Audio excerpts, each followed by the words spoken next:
Hey everyone, welcome to GameFace episode 75. Got a great show for you on your Saturday afternoon. We're going to talk about PewDiePie. We're going to try to liberate Italy one man at a time in Sniper Elite 4. And we're going to pick up our console controllers for some RTS action with Halo Wars 2. Let's go!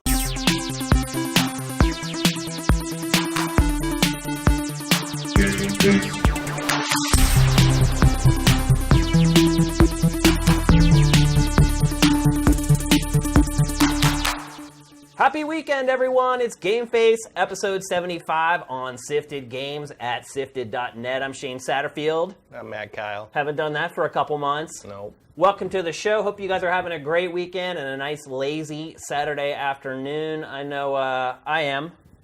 Well, it's not lazy yet. We're doing this. Yeah. This is pretty late. It's pretty lazy doing the show. It's hard work. We prepared all week for this, playing many video games. It's a tough life. Watching many videos. It's a hard knock life, but somebody's got to do it. So here we are. Hope you guys are having a good weekend. Hopefully maybe you cracked a beer or two to watch the show with us today. I will say one thing. I do not think, as of right now, this is going to be one of our longer episodes. I've said that every single time. It would I go say that 3 all the hours, time. and we'll see. I mean, it's a very short sheet. It is. This time. This is one of our shortest rundowns ever for GameFace since we changed the format away from the 1 hour once Matt came on and Marcus departed. So we'll see how it goes. We do have a tendency to ramble. Although really, you and Marcus were not holding to that anyway. So. Yeah, we just started to kind of go over it. Marcus didn't really want to elaborate. Like, right. He was very short on that on GameFace when he was a part of it. Right. So. But I hit the little buzzer thing and it was nothing. Yeah, we just ignore it and just keep on going. Yeah. That's right. All right, let's get straight to it. We talked to you guys about For Honor last week. We talked about the multiplayer. I've been playing the beta. Matt had not had a chance to really play it yet. In the last week, we've both been playing the living hell out of For Honor. Matt, you've been playing mostly multiplayer, or did you finish the campaign? I'm right at the end of the night chapter of the campaign. Campaign's not particularly absorbing to me. That's what we want to talk about mostly, because we did talk multiplayer a lot last week. So we want to talk about the campaign in For Honor. Matt, one thing I've realized the more I've played this game is that it's a fighting game. Yeah. Like, you know, it's if you look on Sifted, it's classified as an action-adventure. I think most websites have it classified as an action-adventure. Mm-hmm. Really, though, it is a fighting game. It's all about that one-on-one combat. When it comes down to what you're doing moment to moment in the heart of the gameplay, it is a fighting game. Yeah. No question. And I like that about it. Yeah.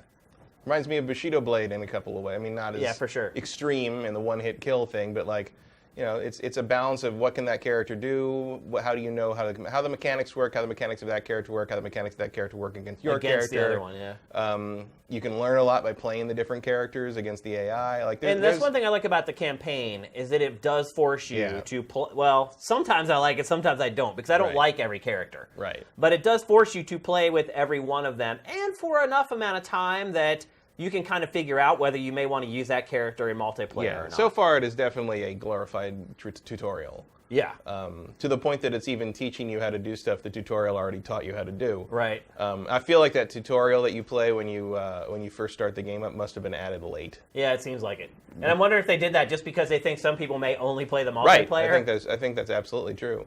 But the campaign itself, man, it really, and look, I don't know if you remember or not, but we were talking, I think it was maybe our post-E3 episode from last year, where you were really excited about the campaign, and I was saying I'm not excited at all. It looks like they've just stitched together these scenarios with very little sort of context to them. Because I was hoping that what we played of the campaign and that was sort of like a little taste of a mission. Right. Turns out it was pretty much the whole mission. These chapters are 10 minutes long for the most part. Well, some of them are a little longer. A little bit, but if you know what you're doing, you're going to hack through this thing faster than you can blink. But this game is what I thought it was back then. Yeah. It is just a set of skirmishes linked together with some of the most absurd cinema sequences and scripts I've ever experienced in a video game. Yeah, some high level talent. They're the warden. If you pick the female warden anyway, it's Jennifer Hale. Yeah, I mean, it's there's some. The voice acting is good. The script is just insane, though. I'm not sure where they're going with it. I can't understand. For a game that starts with some crazy cataclysm happened and dropped 3 separate historical warring factions into a world that may or may not be our world, and I'm you're really sort of and then we fought for 1,000 years. And technology did not advance at all for some reason. Yeah. I'm I don't really understand what this is about. What are they doing? I don't understand it. It's like you have these missions where like we're gonna get their food stores. Does nobody have food? Like nothing is explained, and then like you have these very cryptic conversations between like the leader and you that have no context and make no sense whatsoever. It's like the story might as well not even exist, in my opinion, in this game. Yeah, it ain't gonna win the writing award at the end of the year, that's for sure. It's just sort of there to hang this "here's how you play the game" campaign on. Oh, and they use this grandiose verbiage. Like, I feel like the guy who did all the initial presentations and interviews for this game wrote the script for this game. I'm sure he was involved. Because he speaks exactly how they speak in this game. Well, you spend enough hours at a Ren fair, and you know it starts to rub off. I guess. The campaign's not very long. No, it's I think maybe 4 hours. If that. Like I got through most of the night stuff in like an hour. Like it was. I mean, the night was. And I'm not counting the load times. On right. That, you know, it's just like, but in terms of actual gameplay time, it's probably about an hour. Yeah, I think depending on how good you are, it can last around 4 hours. Yeah, I mean, if you're playing on like I should probably play it on the hard difficulty or like. And I would recommend that too. Playing it, I would not play it on normal. No, it's too easy. It is, yeah. Especially once because here's the thing about the campaign, and obviously this is different for multiplayer. But in the campaign, there's a couple things that you can learn to do that will basically defeat every enemy. Mm-hmm. Like there's the one you hold block, and then you time your block with the R2 or the right trick and parry, and it pretty much just takes out every enemy. It's a lot like Assassin's Creed with counter kills. Mm-hmm. In fact, playing this campaign actually reminds me a lot of Assassin's Creed. Because you have these moments where you're confronted by like 12 or 15 dudes, and they all just kind of stand around and watch you fight everybody one-on-one and just take turns just killing everybody. That's because they're so intimidated by you. Apparently. It's like Dynasty Warriors. You'd think if they were intimidated, it'd be like, how about five of us? That's Lubu. You can't just attack Lubu all at once. That'd be rude. Well, you'd think if they're so intimidated, they'd be like, let's band together and fight him all at once. But that never happens. It happens. I occasionally have had like a couple really persistent underlings in multiplayer, like where like I'm trying to fight another player and like there's some dude behind me who just keeps whacking me in the head. I'm just like, stab and like that. And but every once in a while, like those guys are a nuisance in the actual multiplayer. But I've never seen them be of any use to anyone in the campaign. I'm kind of tempted to try it on realistic, which apparently removes the HUD and all that stuff completely. So you have to fight like, entirely by skill and instinct. I don't know if maybe I'm not ready for that because I do rely on those red arrows a lot still. Yeah, I do too. And the other thing, every once in a while you are presented with an enemy that won't fall to that tactic. Right. But then it's like they're instead like of mini boss things. Or right, whatever. and then instead of hitting the right trigger, you just hit X. Mm-hmm. it does the same thing. And Assassin's Creed did that same thing. Like once they realized people were counter-killing their way through the entire game, they would throw in enemies that you needed to counter-kill. But then in Assassin's Creed, it was obvious when you get to those guys and you just do something else to kill them. And I feel like the campaign in For Honor is very much the same way. Yeah. Well, I mean, in general, I think they probably need to do something with the guard break. Yeah. Like the throw thing. The thrust, yeah. Like it should probably take more stamina than it does because it's really easy to spam it. And it's annoying too. Oh, it's really annoying. I mean, there's ways to counter it, but that's the thing is like the counter window for that I find is too slow or is too narrow for an online game that moves this fast. Yeah. Especially considering how terrible the servers are. Yeah, the servers are. I have had more games dropped in For Honor than like all the multiplayer stuff I've played over the last year combined. Well, another thing that happened to me was I was playing the campaign and I was basically in the last chapter of a level and it said unable to communicate with Ubisoft servers. Yeah. It crashed and I lost everything and had to play that whole campaign again. It had somehow, I don't know if it wiped my save, it hadn't been saving checkpoints or whatever, but when I rebooted the game up, I had to start all the way back from the beginning again. So, a little buggy. I mean, the servers are kind of a mess right now. Yeah. I mean, it makes sense. The servers are getting hammered. It just came out. As time goes on, people are going to start dropping out. But full crashes out of the game, like, and not even trying to migrate host. Just like, boom, you're out, done. Yeah. Like back to the stupid multiplayer map thing. So, look, we talked about campaign. You've been playing multiplayer a little bit. Since we talked about it last week before you had a chance to kind of try it out, is there anything you want to share about multiplayer? I'm pretty good at it. Yeah. Because it just, the fighting game aspect of this just kind of clicks with me, and maybe I won't be as good at it in a week when everybody else figures out quite how it works. But like right now, I'm just really taking advantage of the fact that the strategy this isn't there for most people yet. Yeah. And it's really fun when there's a couple characters. Once you get it, it's really a couple characters I'm not good against. Yeah. And running up against people who are good with those is really interesting. I was doing some duels because you have those daily missions to complete. Yeah. And I was doing some duels. I ran into a guy who was using one of the characters I'm not good against, which is the knight with the flail. Yeah. I just find his animations hard to keep up with, basically. Because I play Kensei, the big samurai guy. Not the big samurai guy, but the default Vanguard samurai. Yeah. And she's a little. She's a little slow in ways. And I find it's hard to fight people any character this fast. It can be, but when you play them, you realize the disadvantage they're at. Right, right. But you have there's a huge expanse between like the middle class and the really quick class. Yeah. Like the heavies and the mid class. The jump's not that big. You can adjust pretty quickly, but the fast characters are way freaking fast. Oh, yeah. And you're right, they have disadvantages. They don't do as much damage. They take more damage. You can block them forever if you know how their combos work. You can, yeah, because their stamina doesn't and they don't have, one of the main disadvantages is that, they can't just sit on a direction. You have to push the direction to block every time with those characters. So, if you can fake them out, it's a lot easier to fake them out in some ways if they're not fast on the dodge. And that's the thing is like you just block enough, and then they don't have enough stamina to dodge effectively, and you just sort of close in on them. Yeah.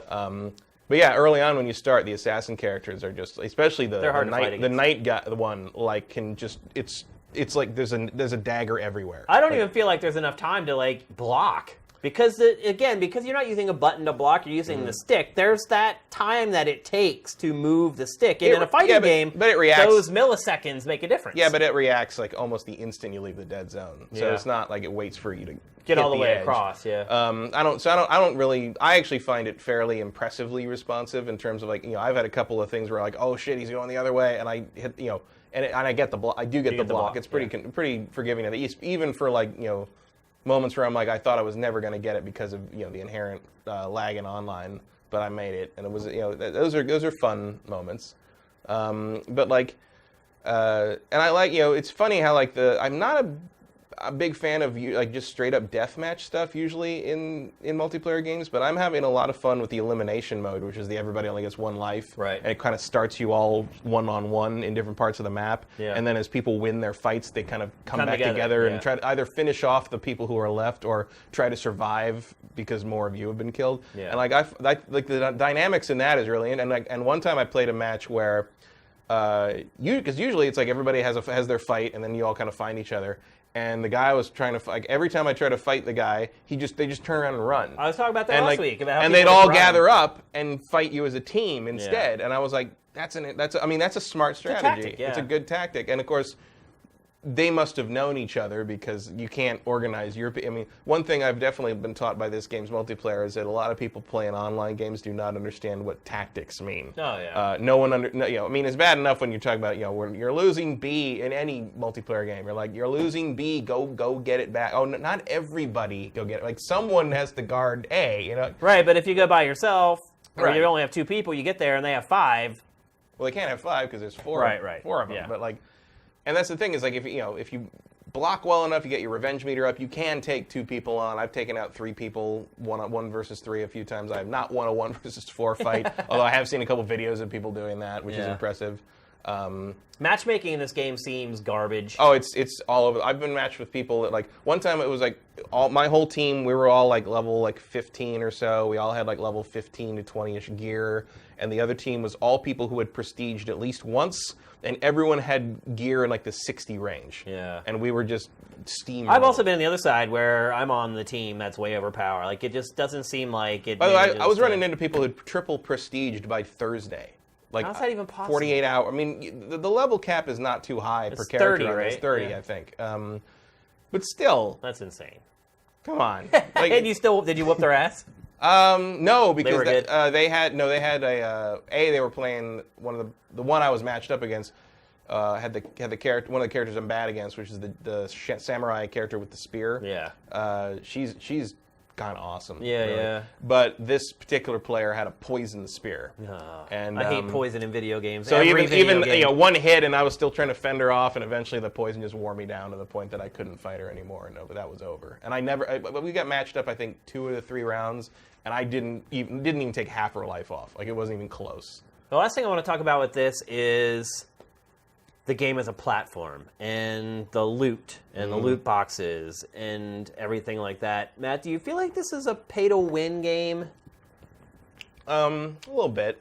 I mean, the thing is, like, the equipment you get is not active in some of the matches, so it's not like you can't get away from it. Yeah. But I do feel like they don't, I've been playing forever, and the best equipment I've gotten out of match drops has been like level 2 or 3. Yeah. You have to use the packs you spend the silver on to get anything of note. Really. Right. And then even when you do, it's like the gear balance is like, it's like we're gonna boost one stat, we're gonna suck out the other stat. And like if you get, I've gotten a couple of things out of crate, because you do get awarded the premium crates through playing a campaign and stuff. Yeah, you do. Yeah. But like I've always, I'm like, oh, cool, level 10 thing. Like, the level 10 thing is exactly the opposite of the stats I would want to use. Right, so it's useless to me. Yeah. And there's not really anything else you can do with it. You can break them down and get, salvage for that character, but I don't know what that does. I feel like it's really... you built your own weapons and everything, right? Yeah, I mean, it's just like, I feel like it's bad at explaining I'd agree with things. that. Well, the menus are a disaster. The menus are hard to navigate, hard to understand. And there's a little the secondary number with the laurel wreath thing on it next to your names in the multiplayer face-off screen. I'm like, what the hell is that? And I had to go back and it's the gear number, right? But it's like at no point does it really tell you that. It does. It does it's a terrible job of explaining. And does it even matter? I guess sort of. I don't. It matters when you're up against someone with a poison spear, but otherwise, I haven't really noticed a huge difference between people with gear of 30 and people with gear of 15. I guess it depends what kind of effects you get on something. But I just the campaign so far has done a decent job of taking you through the various gameplay elements. But I feel like teach you how to use all the perks. Yeah, but I feel like the meta of the foraging and the scavenging and the parts and the lady is I just don't think they explain that properly, or if they do, I haven't gotten to that part yet. Yeah. So, Matt, who would you recommend this game to? Fighting game players. I agree. That's exactly I think people looking at this game as hey, this is a hack and slash action adventure. No, it's not. And I think people who are looking for that will be disappointed with the game. Yeah. However, I think people who like fighting games or people who are fans of chivalry, I feel like there's kind of a similar in-depth combat. Here's the thing. If you don't fall in love with this combat system, there's nothing here for you. There is really not. There's nothing else. That's all this game is. But I think a lot of people will, though. And I love it. I think it's a great combat system, and I'm really having fun. I don't know if I'll play it for the rest of the year or anything, but I'm having a really good time, and it's a fun. I wish it loaded faster. You're totally right that I like the duels a lot because they're like a one-on-one fighting game, but you're right. I've had matches where the load times between the rounds was longer than the rounds. Yeah. And they're not even really long load times, but this stuff can end quick if you screw up. Yeah, or if somebody else screws up, you can finish them off really fast. And or if you're a jerk like me and you just lure people to the sides of things and just push them, throw them off the edge. People get so mad.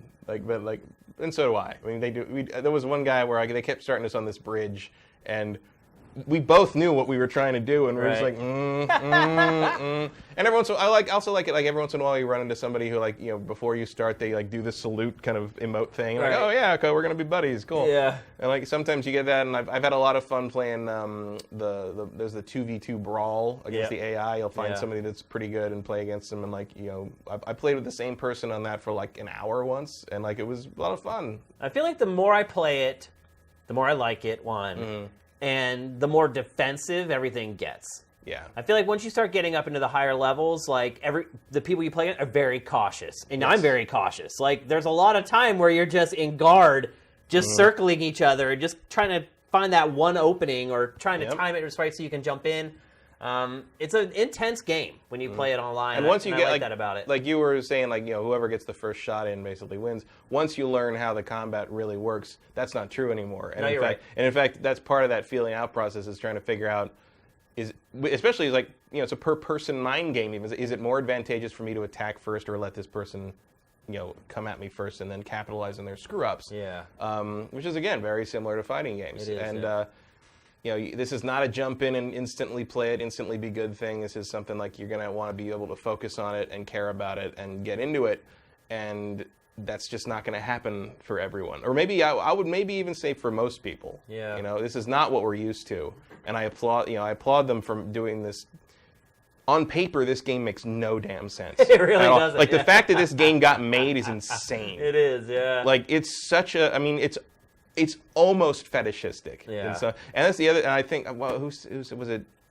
I remember it was Rock, Paper, Scissors, or Rock, Paper, Shotgun, but some review basically said there is... Or maybe it was Polygon, but they said there is not a trace of irony in this game. No, huh? At all. And there isn't. Like, there is no winking at the audience whatsoever how ridiculous this is at all. Straight, no, it's just like, nope. There are 3 factions that should never have faced each other, and we are just going for it. Would you recommend this game for $60, even as someone who's a big fighting game fan? I don't regret paying it, but I would highly, highly recommend trying it first. Yeah, I don't know if there... And really, I mean, there were enough open beta periods that you probably could have had a chance to do that.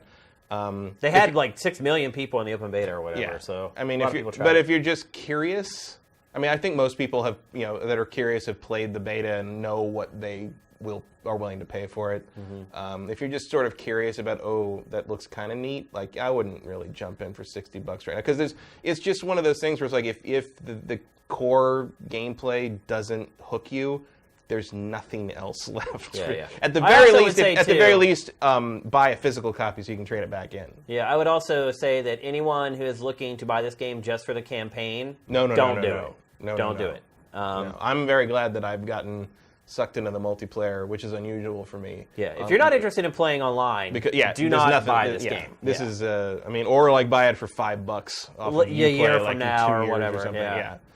When this next one comes out, and this game may be still going 2 years from now. Maybe. I mean, I was thinking about like what if they're obviously they're adding more heroes as part of the season pass or whatever. I also feel like if you buy the season pass and all that stuff, I feel like you don't get enough stuff in terms of like feeling like, I mean, I didn't do that, but like in terms of buying the season pass, I feel like they should give you more loot, kind of, Well, this may be the first ever season pass where I don't give a squat about story DLC. True. Every other game, everyone always complains, when we get story DLC, I'm sick of this multiplayer. I don't need any more Not of that this one. I'm like, I'm all good. Like, no, you're good. Just stop. Put the pen down. But you know what they'll end up doing is eventually, I think they'll probably end up creating a 4th faction that they'll throw in, and then they'll add a campaign for that. I was trying to think of who the 4th faction would be. Ninjas. Well, there's already ninjas in the samurai thing. Yeah. It'd have to be a totally different, like, I was kind of thinking... Gangsters, like... Well, yeah. Now I was thinking, like, my 2 picks would probably be either, like an Indian... as in from India, not American native. Indian, like some kind of warrior from there, or... Spetsnaz. No. Isn't this game really like Deadliest Warrior, like a good version of Deadliest Warrior? Only in melee. I mean, Spetsnaz would not use swords, so that would be a problem. Yeah, you're right. I think you're sticking to the medieval... Or you could give him a baton or something. I would think, India is a good place. Because these people together make no sense whatsoever. Well, yeah, but like you can't have people with machine guns in this game. Like, it doesn't make any sense. I don't know. Like, it just breaks the combat. And also, I mean, you're taking a lot of hits from swords and stuff, but like, it's just I don't think this game ever needs modern warriors in it. I would also be interested to see like Aztec, like some kind of if they can extrapolate. I don't know if there's any you can extrapolate something historically accurate out of that. And I'd also like to see like Zulu, like some kind of like African. Yeah, Mongolians. I mean, there's a lot of things. Well, the problem with Mongols would be cool, but the problem with Mongols is all their combats is based on horses, right? And like you can't really add horses to this game, I don't think. I don't know. I think that would be a funny cutscene though, where suddenly like whoever's doing this cataclysm shit just drops a bunch of horses. Yeah. And like now everybody has to fight over horses because they would like that would be suddenly the most valuable resource in that weird world they're stuck in for 1,000 years. I mean, there are horses in this game though, Matt. Yeah. In the campaign, there are sections where you ride a horse and you fight on horseback. Yeah, but not in the multiplayer. Yeah. But I'm just saying, it's already a part of the canon. And I mean, maybe that could be true. There could be like a cavalry multiplayer mode they might add. Set up a separate mode where you ride horses, which would be a terrible idea. Yeah, I don't see that being quite as... Because the deliberateness of the game is sort of like the real appeal of how the combat system... And if you're just like slashing at people on a horse, it becomes Well, it was really dumb in the campaign. Yeah. I mean, I'm assuming you played through it already. I haven't gotten to that part yet. Yeah, it's really dumb. So, yeah, it would be a terrible idea. That's like at the end of the night stuff? More? It's the end of the second campaign section. Oh, so the Vikings. Yeah.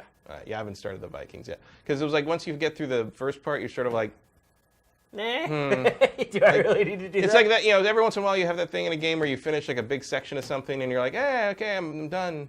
And it doesn't really incentivize you to play it either, because you level up as you play the campaign, but that has no effect on your multiplayer. I don't think you even get like emblems or anything on a multiplayer, do you? I don't know. You got maybe like some. You get emblems as you play the campaign. I don't know if they transfer over to multiplayer though, because I set an emblem and I just don't even care about that stuff. Yeah, I know.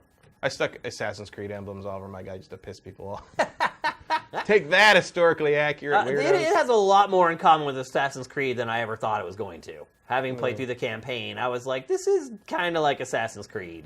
I mean, in the design of how they throw stuff at you. Yeah. I mean, I think it's like. I think it's just sort of like the template they decided to use when somebody decided that this game needed a campaign. All linear, by the way. We didn't mention that. It's all linear. You're going down a cattle chute. There's no open world. And it's even they're discrete levels. You finish a level, you start the next one. Well, it's even misleading at first. You see this big map, and you've got like right. It makes you Chapter 1 Knights, Chapter 2 Vikings, Chapter 3 Samurai, and you can even select them, but you can't actually press the button on the other. You have to play through it linearly because. You wouldn't want to break the carefully constructed narrative. Good job, Sam, bringing it up. It's not right on cue. Yeah, you can't also select like the individual like checkpoint sections in between those or anything like that. So. And they do want you to go back through and get all these weird collectibles, which is like there's two types. Again, pointless. There's two types of collectibles in the game: observables and breakables.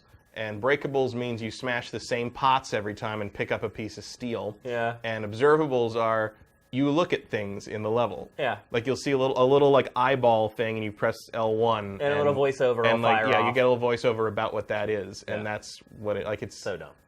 Like that's their idea for longevity of the campaign. It's like, oh, you want to go back and get all those look at all the things. Yeah. It's like kind of did that already. Not with that load time, bro. Yeah, exactly. So.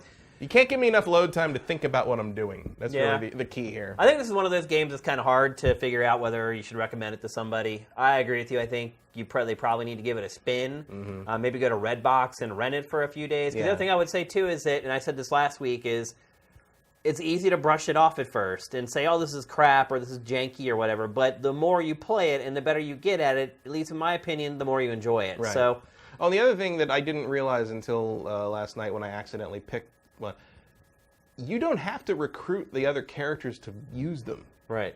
Like, you only have to recruit them to customize them. Yeah. Like, you can still pick them and play, like, the default one and see how you feel about them before you spend 500 metal or steel or whatever it is on them. Right. Which I totally did not understand from just looking at the selection screen. Again, the UI, the menus in this game are terrible. Very, very subpar in that regard. Yep. All right, let's move on. We're going to talk about, undoubtedly, what was the biggest story in the video game industry this week. It certainly generated the most discussion on Sifted throughout the week. It's been an ongoing saga. Mm-hmm. So, PewDiePie, we've talked about PewDiePie a million times on the show. He is the world's biggest YouTuber, without a doubt. World's biggest, maybe, influencer in games, period. That phrase, influencer or whatever. So it all started out with PewDiePie basically getting dropped by Disney. Disney owns this digital studio called Maker Studios. We've known people who have worked at Maker here in LA. One of their big offices is located here in LA. And Maker decided to cut its ties because the Wall Street Journal, which for a really long time was a reputable newspaper and generally something people could rely on to report the truth, ran a story about him and went through all his videos that he had done through the years and found several instances of anti-Semitic comments, jokes and gags.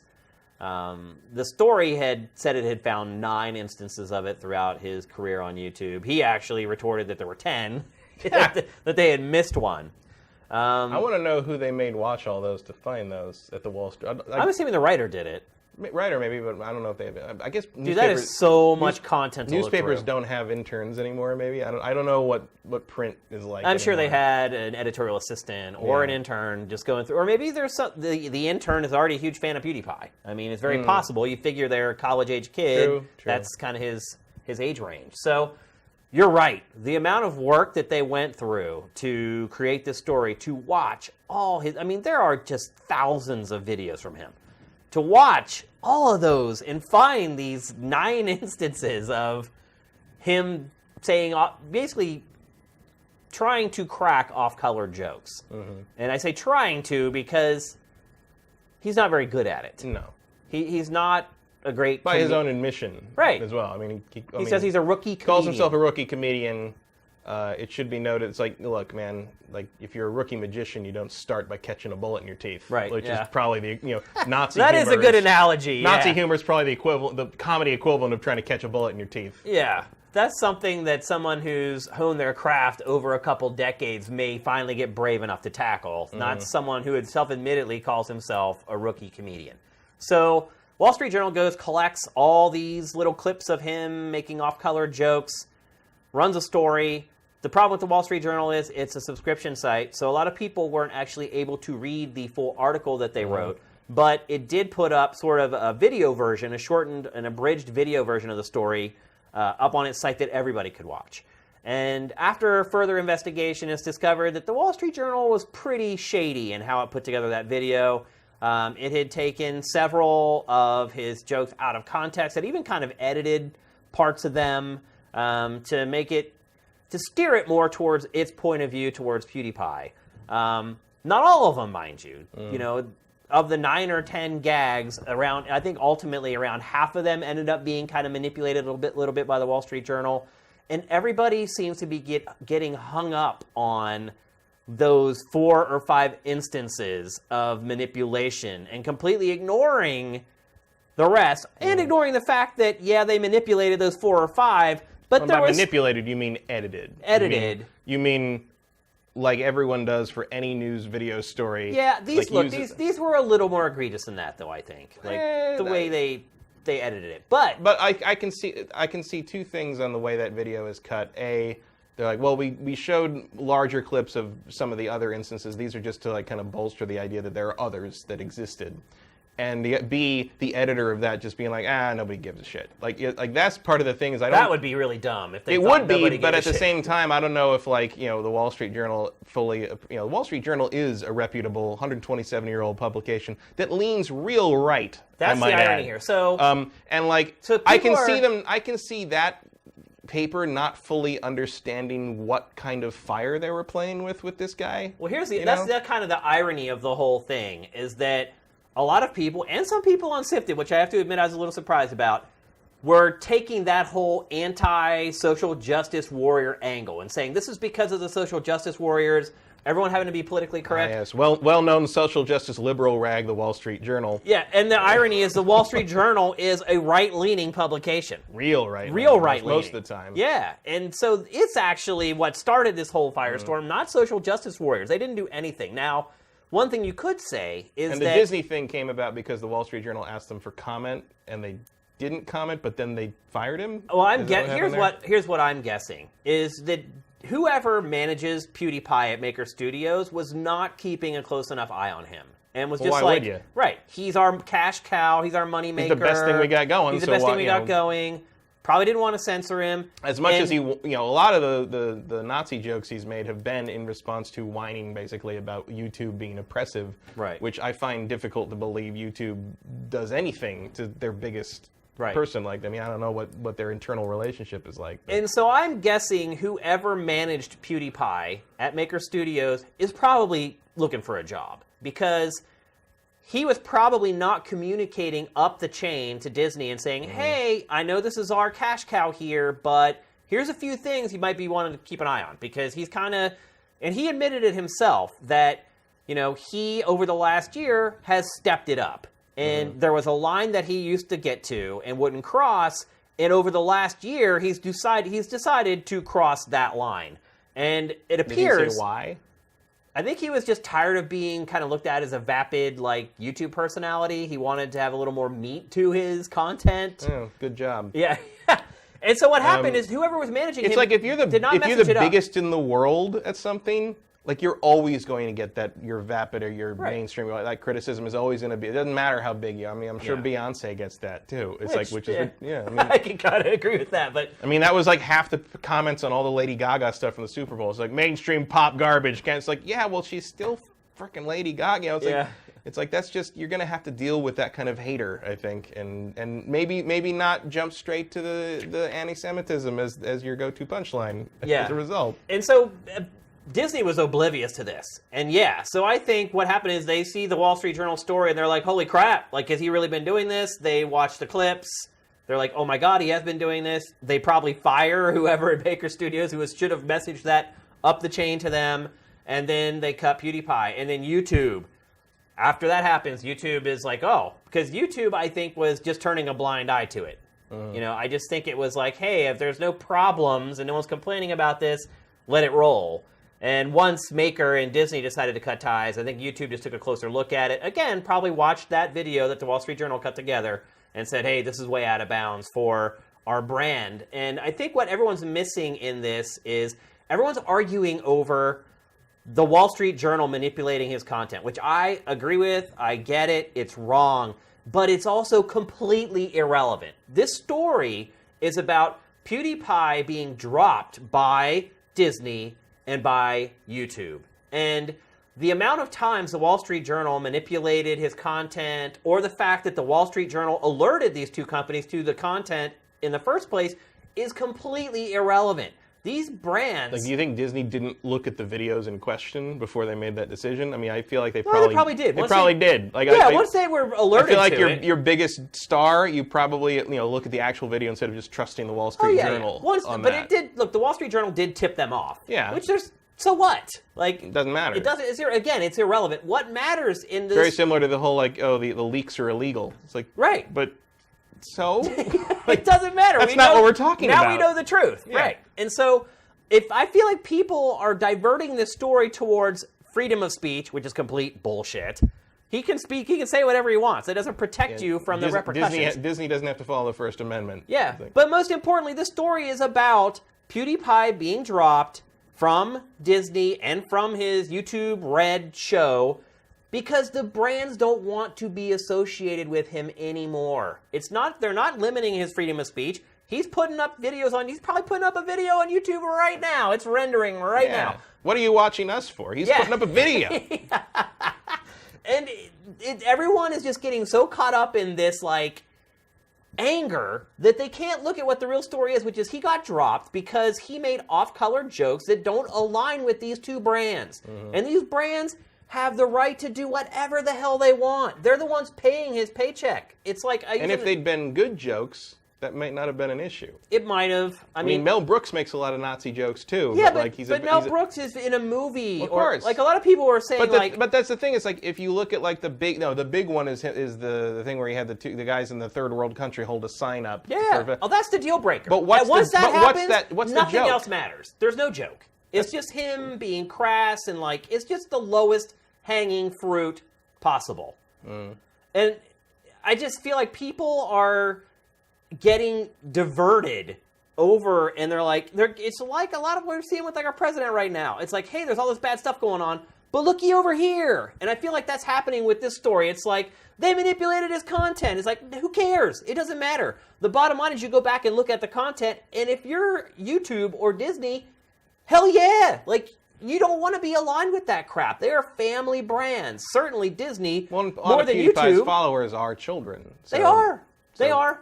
And then the other thing I see a lot of people bringing up is like, well, why is it okay for South Park to do it? South Park is not running on Disney. It's not running on YouTube. South Park also is moderately good at what they do in terms of creating a structure for the satire to exist in, so you understand that when they have like Cartman or whoever do horrible things like that, the show does not agree with it.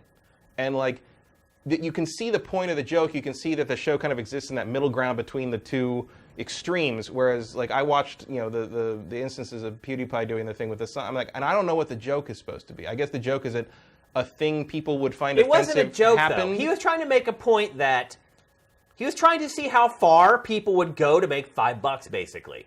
There's this new service called Fiverr where you can pay people just to do crap. And he was testing the limits of that service. It wasn't a joke. It certainly wasn't funny. There are better ways to do. Like, see, that's the thing. Is like, why? It's like, couldn't you just like have somebody put a GoPro in a toilet and take a dump? Like, that's going farther. It's just one of those things where it's like he's just looking for attention. Well, right, that's but all it is. But your go-to, like, use, like the go-to thing you used to make that observation with the Fiverr thing was an anti-Semitic, like you could do anything like that. You could do any other sentence. Why did he have to choose that? Because it causes reactions. He's an attention whore, and he cares about attention. That's how he built his business, doing outrageous stuff that people are like, oh my god, did you see this guy? Subscribe. But it just reminds me of the thing where like you get he's at 50-some million, 53 million subscribers. It's like where you see people that like you've got like people who are billionaires who like won't like tip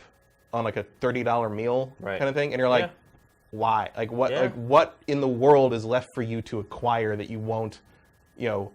It's one of those things. Like if you are the #1 YouTuber, how are you still that hungry for, that kind of attention? Like you have all the attention. That's what a narcissist does, though. The amount of attention they get. You think PewDiePie is a narcissist? Who? PewDiePie. Do you think PewDiePie is a narcissist? Yeah, oh, definitely. I don't know enough about. I've watched maybe 5 minutes of his videos, most of which have been in response to this story. Look, a lot of people have narcissistic tendencies. Right. I have a lot of friends who are narcissists, and I love them to death. Like they're great people, and I don't think he's like a sociopath. Right. Like there's levels of it. But yeah, he's narcissistic. He wants attention. That's why he does this. It's a part of his business model. He needs attention to be successful. I also don't think he's a Nazi. I don't either.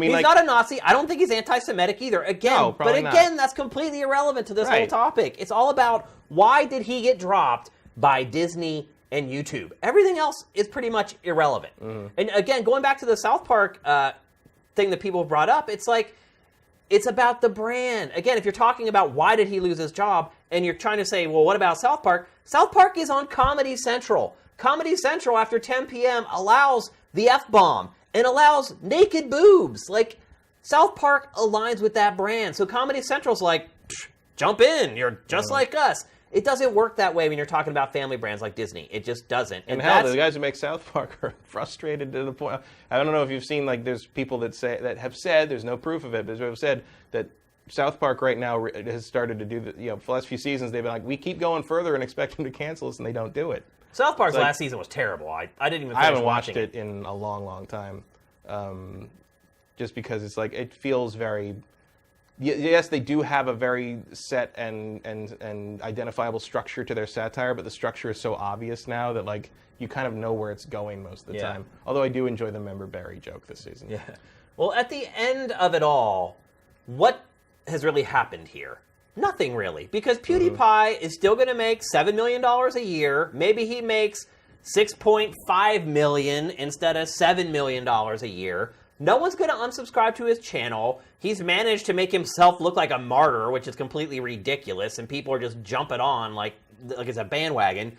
Nothing's changed. His life's not going to change. He's still filthy rich. He's going to continue to build his wealth. I think he has more subscribers after He probably added 5 million people because people wanted to jump on the like, oh, F the media, F the mainstream media. What is it, the MSM? Like it's turning like an acronym now. It's like, if it wasn't for the mainstream media, we would all get played. So it's very easy to hate on the mainstream media, but thank God they're out there actually doing their due justice. I'm sure Disney is very happy for that Wall Street Journal article because obviously the people we had under its employ were asleep at the wheel and weren't paying attention to what's going on. So, I don't know.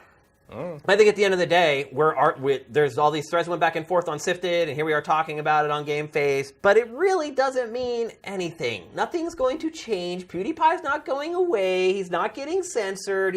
His freedom of speech rights have not been infringed upon. Nothing's happened. He's just going to make a little bit less money off of those other deals he had, but he will probably make more off of his YouTube channel ultimately because of this. So I just feel like it's this huge dust-up. I've seen every... Well, it's also like it just, you look at that situation and it's like, yeah, if you're going to work for Disney or any major media conglomerate, really, you got to toe a certain line, unless you are specifically assigned to break those boundaries, like South Park is. But yeah, like you're not going to. I mean, Disney hasn't really traded in that kind of imagery since their '40s propaganda films. Right. So, and let's not forget either that Walt Disney has a nefarious history. Certainly controversial in that regard. I don't know if there's any substantial basis for it. I think that depends on who you talk to. Definitely. But he's not squeaky clean in the past. Nobody is. Right. I mean, I can't say that I've ever hung around with Nazi sympathizers. I mean, I think there's a certain line that you can draw there, but... I don't know if Walt was a Nazi sympathizer. No, I didn't say he was. I said he associated with them and... Back then, allegedly. If you went to a dinner with Henry Ford, you were associated with Nazi sympathizers in the 30s. I mean, it was a, I think what took a while before people woke up. What bothers me the most about this is that we're starting to see all the fake news bullshit that we're getting in politics coming over to the game space, and it's bullshit. Like I don't want to get to a place where with games where it's like no one accepts anything as the truth anymore, like they're doing with politics right now. Like it's insane. Like it's so funny. Like especially when you have like clear-cut examples of times when the people weren't being. I mean, it's not. Look, this isn't fake. PewDiePie did this shit. Fake news does not mean. Fake news means something didn't happen, was fabricated by the outlet. It doesn't mean that like you disagree with it or it's something you don't like. Right. And that's what the terms mean. It's like fake. Maybe fake. It's not news because it was marketing, not news. But like, No Man's Sky has multiplayer. That was false. Right. That was fake news in the form of marketing. That was a thing that did not exist that we were told existed, but it really didn't. But this is happening. not the same thing. Reporting on something you don't think is important is not fake news. It's just Kotaku. Right. That's your opinion. I'm not going to dive into that pool. I'm sure there's other people who may agree with you. But it's like you look at it and it's like, it's kind of the same thing. Because we have PewDiePie on camera doing and saying exactly what he got fired for. And yeah, the Wall Street Journal cut it up a little bit, whatever. The bottom line is you go back Did you read the full text article? I did, yeah. Because I didn't bother to figure out how to get into the subscription. People hacked it and it was uploaded. I remember the days when almost every login whatever subscription thing, like you could just type in gamers as user and password and get in. Yeah. They must have caught on to that one at some point. But look, you have these cases where PewDiePie's on camera saying this stuff. And people are like, oh, well, 5 of them, who cares? Like, if you want to say there were 5 that were manipulated, there's 4 that weren't. Like, there's 4 instances of him doing this on camera. And you have these people who are trying to say, oh, it didn't happen. It's just like with Donald Trump. Like, oh, I didn't say that. I didn't do that. And then you can watch a video of him saying it or doing that. And it is just, it's insanity. It is insanity. And I don't want to see this coming over into the games industry. Like, it was funny, like, with the whole fake news things, one of the jokes I cracked on Facebook was like, okay, like, if this is the way things are, the Patriots didn't really beat the Steelers. The Steelers beat the Patriots. So the Patriots are going, I mean, I watched it on TV. I saw it on camera, but that doesn't mean anything, right? It's fake news. The Steelers won. Steelers are going to the Super Bowl. Like, that's how absurd this is. And to see it coming into games, I think is a travesty, and I hope it just stops here and it's gone. We'll see. Good luck with that. Yeah. All right, let's move on. Nintendo Switch, Matt, 2 weeks away. 2 weeks. I got an email from Nintendo yesterday. And Nintendo, when they go to ship you something, they'll send you an email with, like, your FedEx tracking number in it. And it'll have, like, the weight of the package.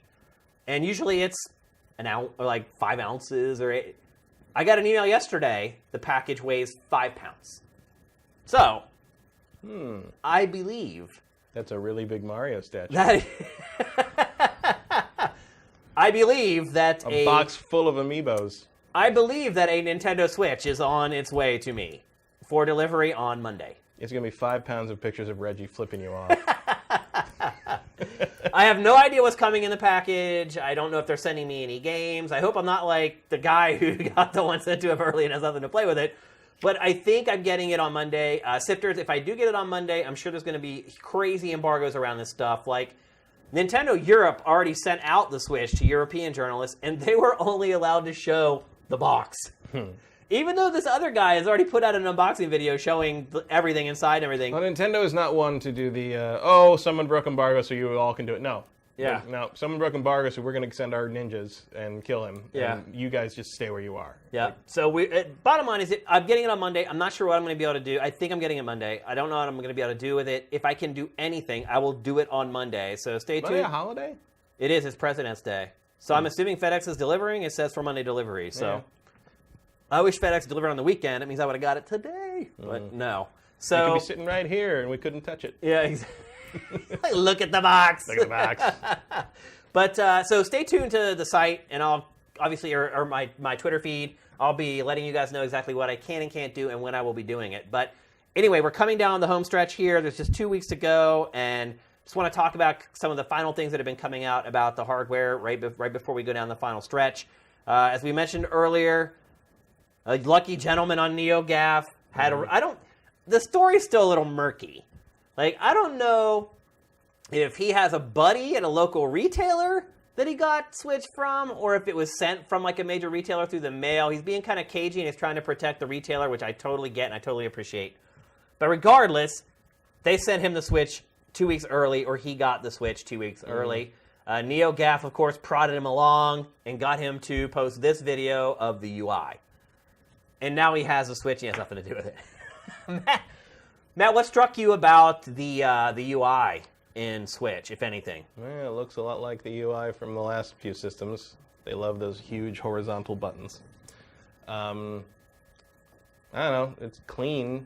I mean, I guess when you don't have to have any apps, you can make it pretty much just about, the settings in the games. Yeah. I don't have a whole lot of. It's very white.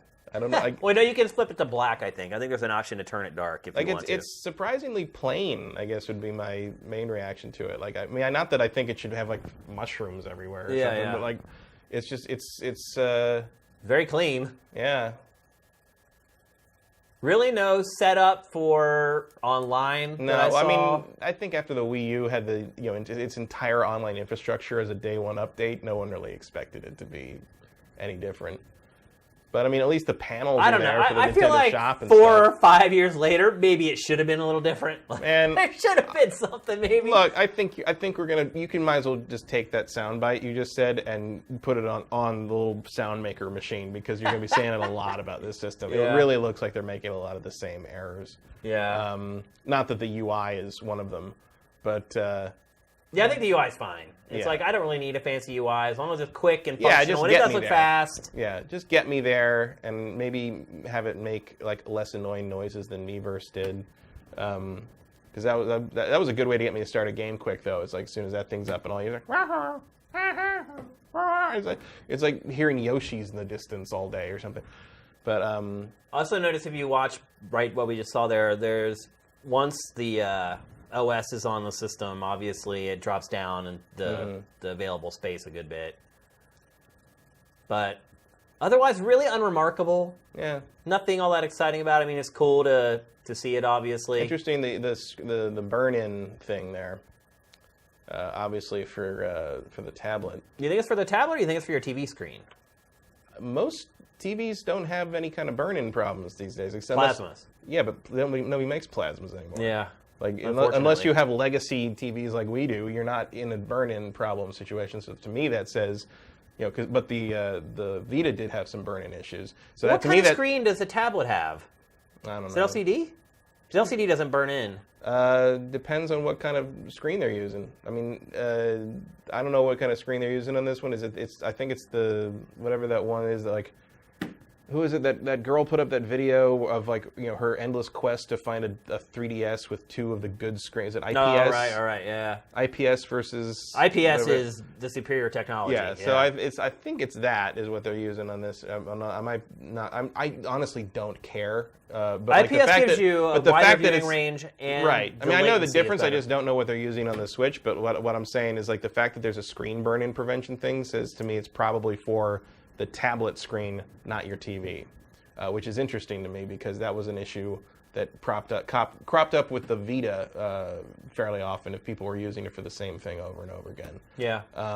Which I never. Which is an OLED screen. Yeah, Vita had. I didn't realize OLED would burn in. Neither did I, but I've seen tons of videos of people with web browser burn in on their Vita. Interesting. I mean, my Vita didn't have that problem. Of course, I didn't use it maybe enough to know one or the other. But it also didn't have any. They have that problem where there was black kind of moraine or ink. It almost looked like ink on the screen. Yeah. I didn't have any of that either, so maybe I just got a good Vita. But I think that's an interesting fact that they have. I mean, it's good they have it because you're acknowledging a potential issue and trying to solve it. But it's interesting that would be a problem again on a tablet screen because I really don't think it's not enough of an issue on modern televisions that you would really need to include that. Yeah, so you can see data management 26 gigs left. So is that OS 6 gigs?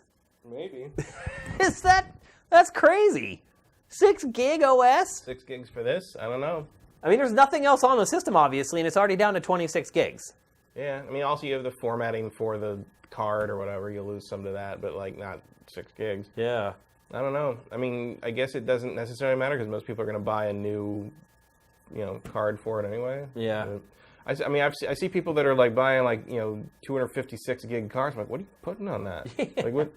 I don't think Zelda and 1-2 Switch are going to be that big, really. Well, I mean, look, if they plan on buying everything digitally, they're going to need that and much more. I mean, the 500 gigs that I got on my launch Xbox One and PlayStation 4 now seem completely absurd to me. Oh yeah, but and I still have those units. I have to delete every time I go to review a game. I have to delete another game off my hard drive. What I'm saying is I'm not going to buy a bigger card for this thing until I am sure that I'm going to need more than 32 gigs. Look, I'll buy all retail anyway. Right. If whatever Nintendo doesn't send me, I will buy physical copies. But even then, you still a lot of times have installs from those games. Yeah, I don't know how much installing this thing's going to do from the cards. I mean, one of the main reasons to install is to have quicker access. If you're running off cards, you probably don't need that. I mean, it should be lightning quick, flash memory. I mean, you're going to be using that internal memory storage for digital games you download, which I don't plan to do much of because actually I think the Switch cases are kind of cute. They're PSP cases, basically, same size. I like them. I like the way they look. Skinnier. And I like cartridge. I don't think going to the cartridge for your new console is really a smart idea here. But I do like the little cartridges. I like how it feels when you stick a handheld cartridge. Oh, I love it too. So to me, the 32 gigs is basically going to be saved. So you may never fill it up. Yeah, I mean, maybe eventually when they get a bunch of. If they end up with a bunch of digital-only stuff that I think is really cool, exclusive that I want, maybe I'll do that and upgrade then. But I'm certainly not buying that memory expansion card on launch day. Okay, let's move on to the next one. GameCube on Virtual Console. Interview with Nintendo this week. Someone asked someone from Nintendo about Virtual Console for GameCube, and based upon what they said, it looks like it's going to happen. Does this matter to you? No, my GameCube's actually still hooked up to the TV. So. It does matter. Well, it doesn't really matter, actually, because my GameCube has disk read errors. I can't get it to work anymore. Oh, yeah? I had my launch one did that. The one I have now is, I think, my second one. So when I got my GameCube, I was working at GameSpot, and shortly after launch, these guys came into GameSpot to visit us. They were called Color Consoles. And what they did was they painted your consoles whatever color you wanted them to, and they said that they would do it for us for free as long as we wrote a story about it, so they could get promotion and their business could expand. We're like, okay, so myself, Ryan Davis, Jeff Gerstmann, Ryan McDonald, I think we all gave them our consoles and they took them, and you could customize a ton of stuff. So I got my GameCube is forest green metal flake with a blue LED light, and I think I remember it used to bring that in at Tech TV. And it has an import. What the hell is that? It has an import switch on the side too, so you can play. Yeah, that's right. That's because you played Zelda, the import of Wind Waker, and the intern wiped my memory card 256. Yeah, remember that? Yep. That's great. All the games I had ever played on the GameCube just wiped away. We told the intern to leave. Yeah, because I might have beat him up. Leave before Shane realizes what happened. So anyway, that's what I got. I got green with a blue LED, and everyone else got their color combinations or whatever. And then 6 months later, it just stopped reading. And the other part of it too is that they literally spray painted the consoles. When they came back in the box and we opened it up, we literally almost just all passed out from the spray paint fumes that came out of the box. So I think that may have screwed up like the internals on my GameCube. That could have been, yeah. I mean, I keep it. But you don't need it because if you have a Wii, you can just plop your GameCube disc in there and you can play and it looks like shit. Yeah. The GameCube displays the GameCube games vastly better than the Wii. Especially if you have if you have the component cable, it's night and day difference. It's not even close. Like the Wii puts out such a fuzzy image quality on the GameCube games that because the GameCube games are the things I was playing more, and once I was able to play Dolphin stuff with my Wii library, I put the Wii in a drawer and I put hooked the GameCube back up, and that's basically what I play Rogue later on. Pod is asking, how do you wipe a memory card by accident? So... Well, you don't know Japanese. Yeah, so we had flipped the switch and we were playing a Japanese game. It was it Ocarina of Time Master? I think it was, from Japan. They had put out the demo of what was that version of Ocarina of Time that was remixed? It was called the Master Quest. Master Quest. Yeah. That's what it was. Okay. And one of our interns was going to capture footage from it. He didn't know Japanese. And when it popped up, he had put my U.S. memory card in there. And so it asked if he wanted to format the memory card. He didn't know Japanese, and instead of selecting no, he selected yes, and all gone. So that's how it happened. But so GameCube to you on Virtual Console is a big deal. You think the display quality will be better when it's running straight through the hardware versus... I heard, for Turley, I promise you, the Wii does not output as good video quality of the GameCube games. It does not do it right. Compare Metroid Prime side by side; it is very noticeable, at least to me. Yeah, I'd agree with you. Because the Wii puts out a 480p signal, but it does not put it out digitally, and the digital component cables on the GameCube are better image quality. Oh, those component cables are like that thick. Yeah, they're also worth like $300. Yeah, because no one's ever figured out how to duplicate. Yeah. So to you, it is a big deal. GameCube on Virtual Console. To me, I mean, I don't think it's a big deal. I do agree with you that the display quality coming out of the Wii isn't as good as what comes out of the OG GameCube, but it's good enough. It's good enough, but like if you have the GameCube with the digital out, that's what I use because I don't care about I care about GameCube games way more than I care about the Wii games for the most part. And the few Wii games that I do care about, I can play them. I can put my discs in, or I already ripped most of the discs and I use them on Dolphin. Yeah, Dolphin's amazing. Oh yeah. It's I mean, that's the only way to play Super Mario Galaxy. I mean, that's actually one of the things I hope the Switch does. Is I hope they kind of, put some Wii games on there. And the Wii U does this to some degree, but it's like just something that because the Wii's image quality is terrible. Yeah, it is. It's really not just in the sense like 480p versus 720p or whatever the other kind of. It's just fuzzy and really bad even for that resolution. The colors are all washed out. Yeah. And like I just hope that they kind of maybe put some Wii games on the Switch. And take advantage of the Switch's higher quality output to make these things look the way they can. Because I mean that's the tragedy of the Wii to me is like seeing people at the early days of Dolphin run like Super Mario Galaxy through the Dolphin, and you're like that's gorgeous. Yeah, that just looks amazing. Unreal, you don't even need to do anything to it. No. You just run it through something that runs it at a decent resolution with decent image quality filters, and it looks amazing. Color, yeah, it makes a big difference. So you're a little more excited about GameCube on Virtual Console. I'm kind of indifferent. I mean, I'm not too excited about what ridiculous price they're going to. I mean, what are they going to be like? $20? They haven't said. $15? Yeah. Of course, they haven't said. We don't know anything about this thing. I mean, we don't even know if the Virtual Console is going to be in place at launch. Well, one thing I will say, and they'll segue nicely into the next topic, is that the eShop is now linked to your Nintendo account instead of linked to your console. Finally, is that different from the Wii U? Yes. Yeah. Like, so what does that mean? Does that mean does that mean you basically you're not going to have to keep buying Nintendo games over and over again anymore? But you don't. Presumably, they'll do this with every system going forward. Well, but you didn't do that on the Wii U. That's what I'm asking. Is like the Wii when you transferred the Wii, your Wii account to the Wii U. All your digital purchases from the Wii came with it. You just had the fee came in the sense like you had to pay like $1 per game to run it in the Wii U environment, but you could still run it in the Wii emulation environment. My question: the problem with the account linking on Nintendo is that it can only be activated on one piece of hardware at a time. Like I can't log in my account to two different 3DSs. My account is tied to my 3DS. If I lose that 3DS, it's not about losing the games. You have to contact Nintendo. Yeah, it's not about losing the games. It's about the fact that I can't sign in on that account on another 3DS unless I have the old 3DS there to purge the account from for some reason. Like, Yeah. I don't know. That's my question about this is Well, no, you're right. That is going away as well. Is that going away? Yeah. Your account is going to be this standalone thing that presumably for the end of time will transfer onto Nintendo's hardware. And I mean, that would make sense in the sense that they've said that you can have eight accounts on one Switch. Yeah. It would suck if all 8 of those accounts were stuck on that Switch forever. Yeah. But again, you can't make any assumptions with Nintendo You really can't. in terms of user Until you experience. actually see it with your own eyes. Yeah. But I mean, that's good news. Yeah, I think it's great news. It's the best news probably about the Switch since we saw it for the first time. Although to be fair, like if they've been in partnership with. How do you pronounce that name? DNA? Is it DNA? DNA. Yeah. They've been in partnership with them for so long that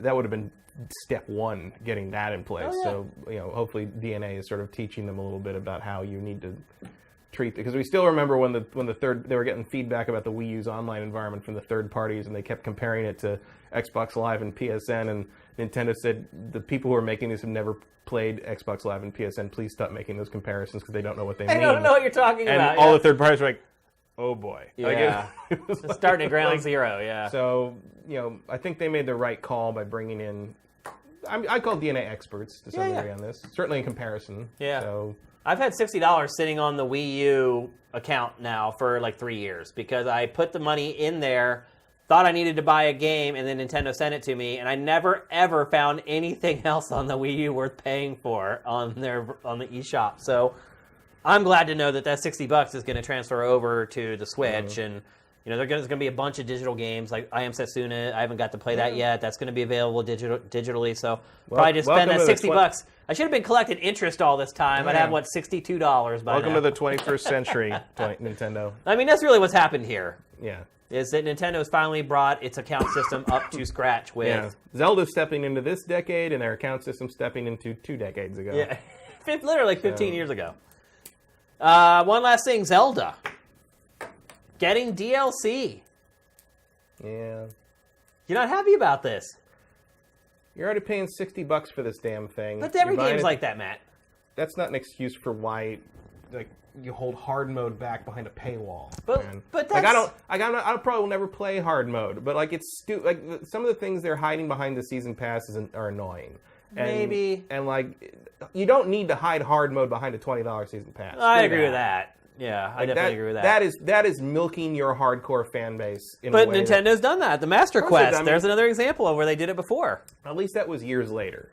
At least, and also it was a thing that was supposed to be part of the 64DD version that just never made it out. And so to me, the Master Quest was more like, well, I'm glad we finally got to do this, got to see it. This is more like, I bet they'll play for the hard mode. It's like and I know they've done. Nintendo been pretty good about DLC. People have been getting crazy about this season pass on Zelda, going like, "Oh, they've never." It's like they've been doing DLC and season passes for years now. Look at Fire Emblem. I didn't think Fire Emblem's DLC was that good, but it was very similar. I think they priced their stuff too high. So $20. Man, I thought that on the Wii $20 season. I agree. Fire Emblem's DLC was a little out of control. But most of the Wii U games, the DLC, I thought was very reasonably priced. I felt like Nintendo did a great job of giving you free stuff for Mario Kart, just free. Mario Kart, sure, but let's say you want all the DLC for Hyrule Warriors, you're going to pay the price of the game over again. Which, again, probably is related to a partnership being with Koei, and everybody got to make their money. Yeah. And on one hand, part of it beats paying the full price for the Hyrule Warriors Legends on the 3DS, which is what some of that content comes from. But it's just in the same way that everyone's like, oh, finally Nintendo has stepped into 15 years ago with their online account system. Sure, it didn't take them that long to step into the modern world with the DLC gouging, did it? No, that's direct money in their Right. pockets. Yeah. But Nintendo's not dumb. I mean, They're not dumb, but it's just you can't. DLC I don't feel like you can hold them to a different standard than everybody else. Why not? Everybody else does. No. You can't rail on them for doing what every other publisher is doing, and in my opinion, nowhere near as egregiously. We're gonna get I just like a new dungeon. That's awesome, dude. Think about this. Every time Zelda has ever come out, it's like whatever is on that cartridge or that disc or that card, when you finished it, you were done. And I always had this horrible. Every time I've ever finished a Zelda game, I just have this bittersweet feeling. I'm happy that I completed it and the game was awesome, but I also have this like, I'm not playing another one of these for like 5 or 7 years. And I'm not going to have that feeling when I finish Breath of the Wild. I'm going to know that by the end of the year, I'm going to have a brand new dungeon to play. And if dungeons are any good. I mean, you can, but I'm just saying, with what we know right now, what we know right now is a good thing. Sort of. I mean, look, I'm not convinced about the dungeons. There's, you can do them in any order. You don't even have to do them. You can just skip them and go to the end of the game. I mean, that is something. There's no items to be found in them. They don't unlock further things in the world, but the way Zelda has always done. Like this might just be another throwaway cave from the Skyrim, catalog here. I don't know. I mean, I don't know what they're charging. We don't know, but I'm just saying your opinion of getting a new dungeon out of the DLC might change after you've actually played the game. Well, I mean, they have already said the dungeons are as long as typical Zelda dungeons. And look, I don't play Zelda just to get a new item at the end of a dungeon. I play Zelda because the dungeons are genius, and the way that they're all linked together, and the way the puzzles are all incorporated with each other. Like an extra dungeon for me, I'm excited about that, and it's something we never got to experience in a Zelda game before, and I'm all in for the Zelda DLC. I'm excited for it. I hope it doesn't get really kind of chippy, where they're like, hey, $5 for some stupid t-shirt to put on Link or whatever. Well, I mean, that is one of the things. It is, yeah. There's like a Switch shirt or something, yeah. Which makes no sense within the context of the game whatsoever. It's like the Cave of Ordeals and... another dungeon. I know there was people speculating that the other dungeon might be played by Zelda or something instead of Link. Might be a standalone thing. But it'll maybe advance the story. Maybe it gives you more insight into the story. Like, I'm excited about that. It's this thing that we've taken for granted with all these other video game franchises, and we're finally going to see how Nintendo handles it and with a Zelda game of all games. So it's just that, like, most of their Nintendo's DLC has been fairly insubstantial from outside of like stuff like Splatoon and Mario Kart, which I think DLC makes a lot more sense in terms of multiplayer things, just giving you more venues and more options. In terms of their kind of story-driven stuff, the Fire Emblem DLC is complete throwaway. Yeah. Like, one hopes they do better on a flagship series like Zelda, but I mean, we'll wait and see. But like, man, I can count the number of like single-player story DLC things that I think were worth the money on about one hand, and most of it comes from The Witcher. And like, if anyone can do it, sure, it's Nintendo. But do I really expect that to be after what Fire Emblem get? Because Fire Emblem could have really interesting. Fire Emblem could have entirely new. I mean, they did. Revelations was basically a whole new game to some degree. But again, they're charging a full game price for it. Right. It's just... I mean, look, I see your concerns. I'm just trying to be optimistic, and I'm excited for, to be perfectly honest, new features in one of my favorite video game franchises. Well, also the other thing about it is like, and I'm not being financially realistic about it, but it's like, hey man, you made people wait years for this game. Before it's even out, you're already trying to sell them a season pass on it. Maybe again, that's something that every publisher does. Of course, it doesn't mean it's good.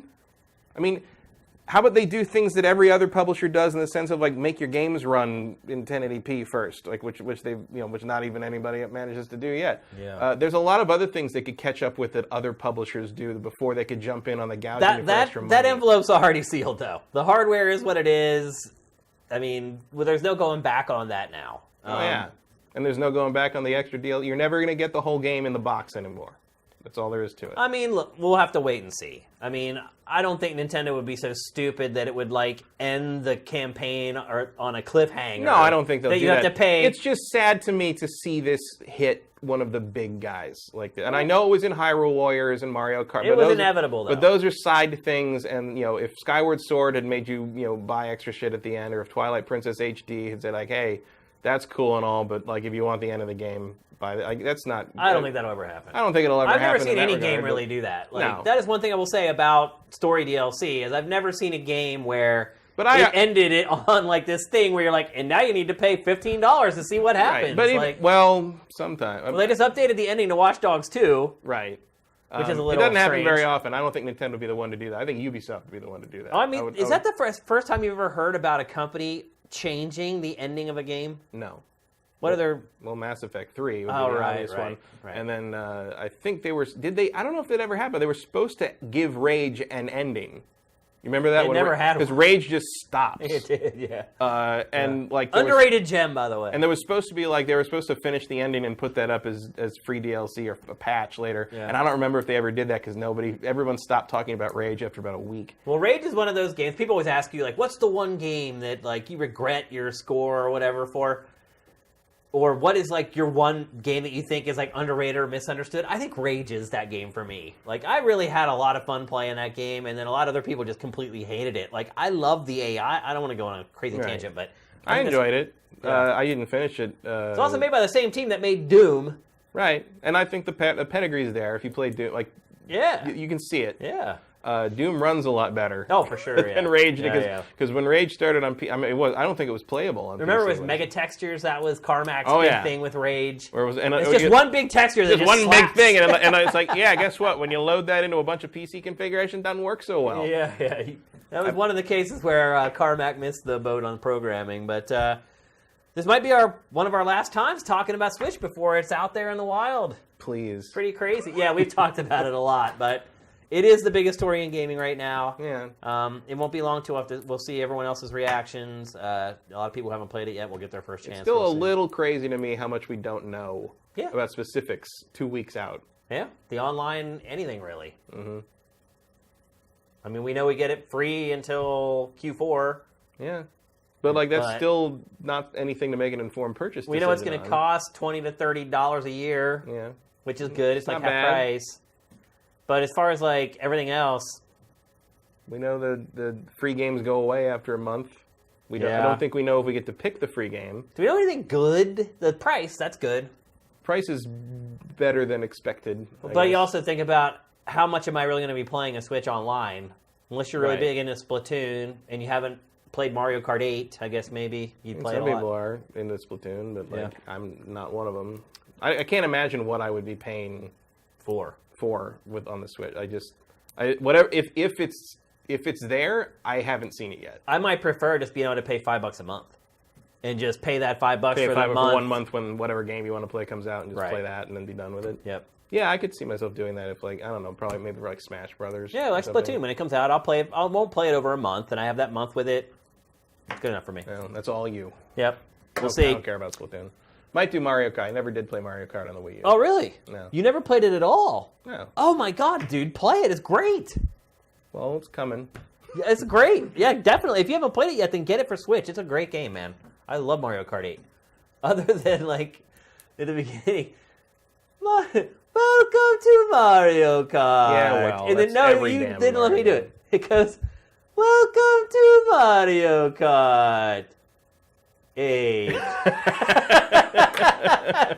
It's so trips me out. It's so damn funny. All right, let's move on. Lots of E3 announcements coming out over the last week. Last week we talked about already the public getting in. It's funny that Mario Kart thing reminded me of Resident Evil. Hey. Resident Evil. Yeah. Hey. It's so great. So we already talked last week about the public being able to get into E3. A couple more minor stories this week we wanted to talk about. One, Bethesda's having another press conference. Yeah. What does that tell you? Because Prey's coming out before E3. Tells me they better have an Elder Scrolls announcement. That's what I'm saying.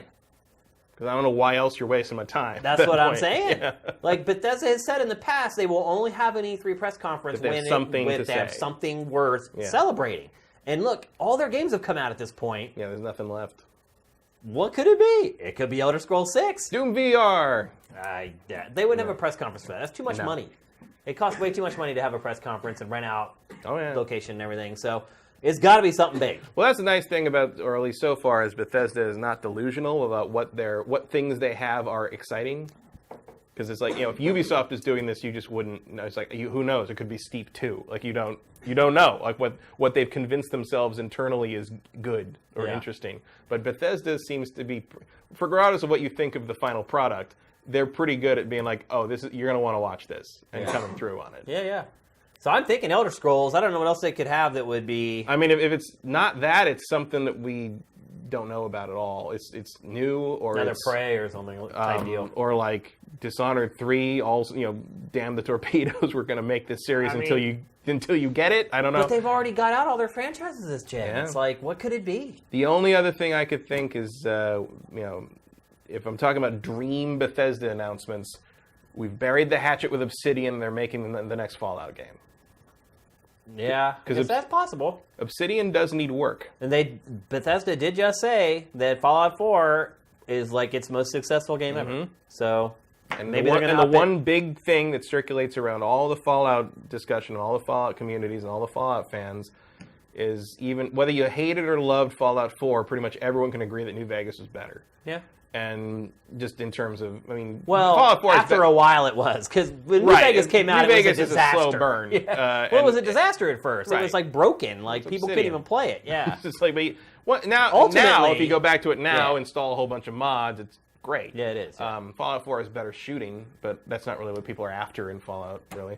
So and Obsidian just went through that whole thing with Armored Warfare, where the Russian developers pulled it away from them, and now My.com is going to develop the whole thing. Obsidian's like a 200-something person company, and I think like 150 of them were working on that game. Yeah. So if they want to save a good chunk of their employee base, that negotiation might be something to think about. I have no idea if that's true or not, or if there's any kind of, if they're even open to talking to each other, if Bethesda even gives a shit. But that would be my dream Bethesda announcement: is Obsidian is back on Fallout. Okay, the other big E3 thing of note this week: Microsoft moves its E3 press conference from early Monday morning back to Sunday.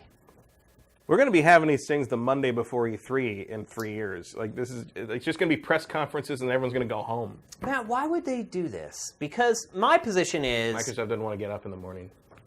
My position is, if Microsoft wanted to move its press conference, it should have moved it to Tuesday morning. Yeah. Because it's been burned in the past by... So when's Sony? Have they said? I'm assuming it's going to be Monday early evening like it always is. It's just weird that they would give Sony that much more time to react. Yeah, I'm flabbergasted. Some people have argued that it lost this generation because of giving Sony all that time in between its press conference where it announced sort of the polarizing first details of Xbox One until Sony then announced PlayStation 4. And if you look at Sony... And then drop the mic with the whole "we aren't doing the DRM" thing. Right. And look, that... Which is Sony's biggest body slam in a press conference since $299. You're right. In the first E3. Right. They just they buried Saturn in one word. Yeah, exactly. And it kind of happened this generation too. Yeah. And it's not like Sony had to prepare anything. What did it do? It added a new slide. They shot a little thing on a phone camera in their hotel room. Yeah. That was all it was. Obvious that whether it was in the plans all along or... It was not. It probably wasn't. They had that same DRM scheme ready to go if that became the standard, but they decided the reaction of Microsoft, that was not what they were going to do. Yeah, and so why do you give them even more time to plot against you? It's definitely. I don't think it can be argued that you can't, or rather, I don't think you can argue against the idea that Sony has an advantage by going last on these press conferences. Of course. It definitely. It used to be Nintendo would go early Tuesday morning, but, are they going to have a press conference this year? They probably should. Probably should, but I bet they won't. We'll get a direct. And I think it might be 50-50. Maybe. I think they like the directs, but, the thing is... Because you control everything. Right. You're not worried about the live environment, something going haywire. Well, and the other question is, how happy were they with the live Switch reveal event? Right. That's however they feel internally about that is going to probably determine whether they do it live or direct. Yeah. Back to Microsoft, though. I think this is a poor decision. As much as I like the fact that we don't have to get up right at an ungodly hour on Monday morning, right after doing the Bethesda thing the night before. Right. I just, from a business perspective, a tactical perspective, I cannot see why Microsoft is doing this. There must be something internal or some reason, and even Bethesda said, well, imitation's the sincerest form of flattery. About the move to Sunday. So at first I was like, oh, maybe there's some kind of tandem thing with Bethesda. But apparently Bethesda's as surprised as we are. Right. So I don't know what they're doing. Yeah, it'll be interesting to see. This is the first time Microsoft has ever moved its press conference. I don't remember it ever being any other time but 9 a.m. on Monday. The only thing I can think is if maybe... Or wait, no, they did it at Santa Monica High School at one time. Yeah, but Santa Monica, the E3 didn't count. Yeah. That was all just crazy. It was, yeah. Because that was it. Yeah, Santa Monica High School and like... in their football stadium. Oh, that was a night. What a night. Well, that was the famous cutting a commercial in the middle of the Halo 3 Oh, trailer. That's right. One of G4's biggest gaffes. Yeah. After which we went commercial free for the remainder of the existence of the channel on press conferences. Yeah. Some lessons are hard learned. Oh man, that was amazing. Yep. Look that one up on YouTube if you can. Look at where they turned Adam's mic on. It was amazing. Yeah. It was. That'll ever go down in the annals of video game journalism. And that was also hard coming into E3 after that to see the game trailers, guys, because everyone's like, "Nice job." We're like, "Fuck you." I honestly didn't even know about it. You didn't know? No, until you guys told me. Because, dude, at E3 I was just running around like a maniac. Oh yeah. So I hadn't even heard the story. I think you actually told me about it. Maybe I did. I think you walked up to me and you're like, "Bro," and I'm like, "What's wrong?" I was like, "I watched your stuff last night. It was great." And you're like, "Oh no." You watch all of it. Yeah. You think ultimately is it a big deal? Microsoft is moving. I mean, probably not. Not in terms of like life or death stuff. But my only thing I can think is like because we're so far into the generation now. Right. But like Monday is it still like EA and Ubisoft? It is showing Scorpio for the first time though. Right, but Monday is still like EA and Ubisoft and all that for the rest of the day. Maybe they're doing the big press conference reveal Sunday night. And then there's an event in the morning where people can hands-on it. That could be. You know, like maybe because otherwise that whole day is just. I mean, you get to Microsoft at 8 in the morning, and you're just going until the end of Sony. Maybe that is what it is. Maybe they want to debut Scorpio and all its games and everything on Sunday, and then early Monday is the hands-on time. Like that would be my guess. I mean, that's a lot of money because you can't convince there's nowhere people to stay at your event when they have to go to Bethesda. Exactly. So. And with a new system like that, you want people to get some hands-on time to get the stories written before the big E3 rush happens. Right. So that would be my guess. Yeah. I don't know if that's what's happening. And is their conference before or after Bethesda? I think it's before. Okay, so they wouldn't be able to have an event after that because everybody's going to Bethesda. Yeah. I mean, that would be my guess that they're doing something Monday morning to let people get their hands on the system. My question would be any guess what Scorpio is going to be called? Oh, Xbox 2? No. I mean, I don't know. T-O-O. Xbox also. I mean, I'd kind of maybe not be surprised by Xbox Next. Yeah. Or something. Wouldn't you just call it Next Box? Yeah. Never said I was in marketing, people. Next box. Yeah. I mean, that's what we used to call the 360 before they announced the title. Yeah. I don't know. Like, I would never call it Xbox One either. So I don't even have an idea what their naming scheme is. How awesome would it be if Scorpio was that crazy Xbox prototype that was literally an X? Oh, this big silver X. Yeah. And they show like a really high quality version of that girl dancing blow with the people's robot. minds. It's like, what the hell? You reach into the X and you pull out the center, and it's a portable device. Yeah. Speaking of which, nice segue into the next topic. This week, somebody on GAF uncovered a patent application that was filed way back in 2015 for a new Sony handheld. Uh-oh. Yeah. And Sam, bring up that image of the new Sony handheld. What does that look like to you, Matt? That looks like a Switch with a decent D-pad. Yeah, it does. Although it also has a D-pad on one and buttons on the other. Yeah, but it has a D-pad. Yep, but wow. Yeah. So Sony filed this in 2015. And I was just talking on guys. Does it look like those come off? I don't know. Kinda, maybe. Sorta. I mean, I don't know. It's hard to tell. That's weird. Like that's so unstreamlined. Well, if you look, for there Sony. are reference points going into the gap between the tablet and the controllers, which means that they would reference something, which means yes, that they probably do detach from the tablet. Wow. But Geif, I was talking about how Nintendo's secrecy is just moronic and pointless at this point. And I think here's Exhibit A of of why Nintendo's saying, "Oh, we don't show our stuff until because people are going to steal it." Well, maybe Nintendo's run out of ideas that other people can't think of. I don't know, but Matt, that looks so weird. It's like it almost looks like a phone add-on or something. Yeah. Like maybe Sony was just creating controllers for mobile games. Yeah, like before they gave up on that. Yeah. I mean, obviously that's not a tablet though. No. I mean that is some kind of proprietary screen thing. Yeah. Thingy. I mean, you'd think at this point Sony would know better than to keep trying to fight that war. Well, that's what we want to talk about. Do you think this is ever going to come to fruition? Not if they're smart. That battle's over. Like Nintendo has part of that space just because they're Nintendo and people identify handhelds with them because of going back to the Game Boy.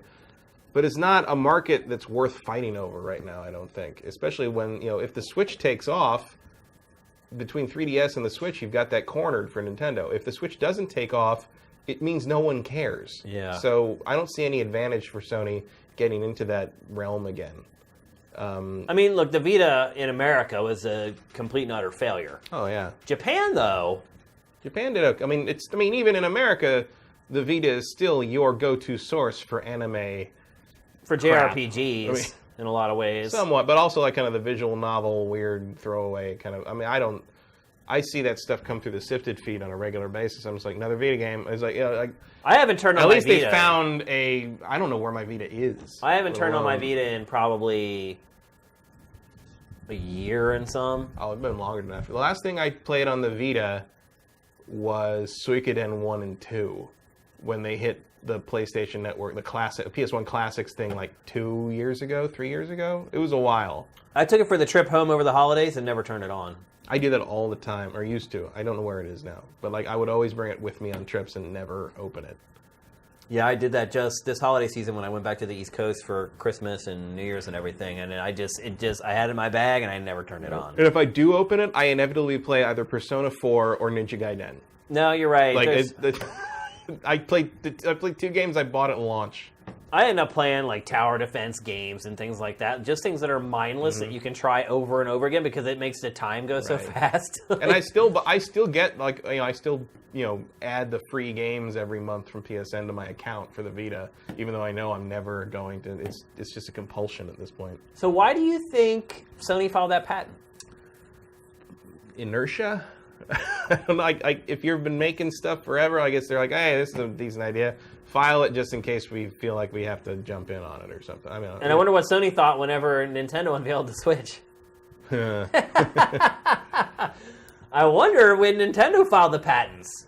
That's a good question. I don't remember. I mean, we obviously showed the patent images for Switch on the show a couple months ago, but I don't remember when those were filed.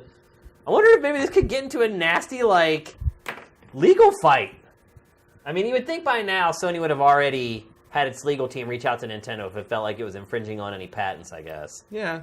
They're probably different enough in how they... Because, you see, the Sony patent has sort of little mounts for the things, whereas, I would kind of guess that those click on, pegs rather than the Switch, which slides on. Right. Like that. I feel like they're the idea is there, but it's phones have had stuff like that for years. No, you're right. So it's not like you can really say that they're tremendously original ideas. It's more how they work. And so I would say they're probably not similar enough to really cause that.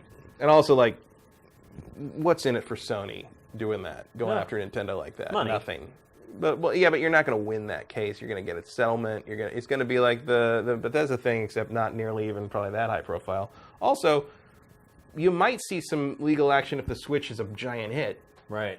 If the Switch is huge, well, you and saw Sony's many people, hey, this was money that should have been ours, but we patented it. Then it might happen. Well, you saw how many companies went after Nintendo for the accelerometers on the Wii. Oh, yeah. I think there was 3 lawsuits over those, ultimately. And on the flip side, you see how people just stopped going after Hello Games for the No Man's Sky algorithms. Yeah. I think we're good. Why don't you... Sorted!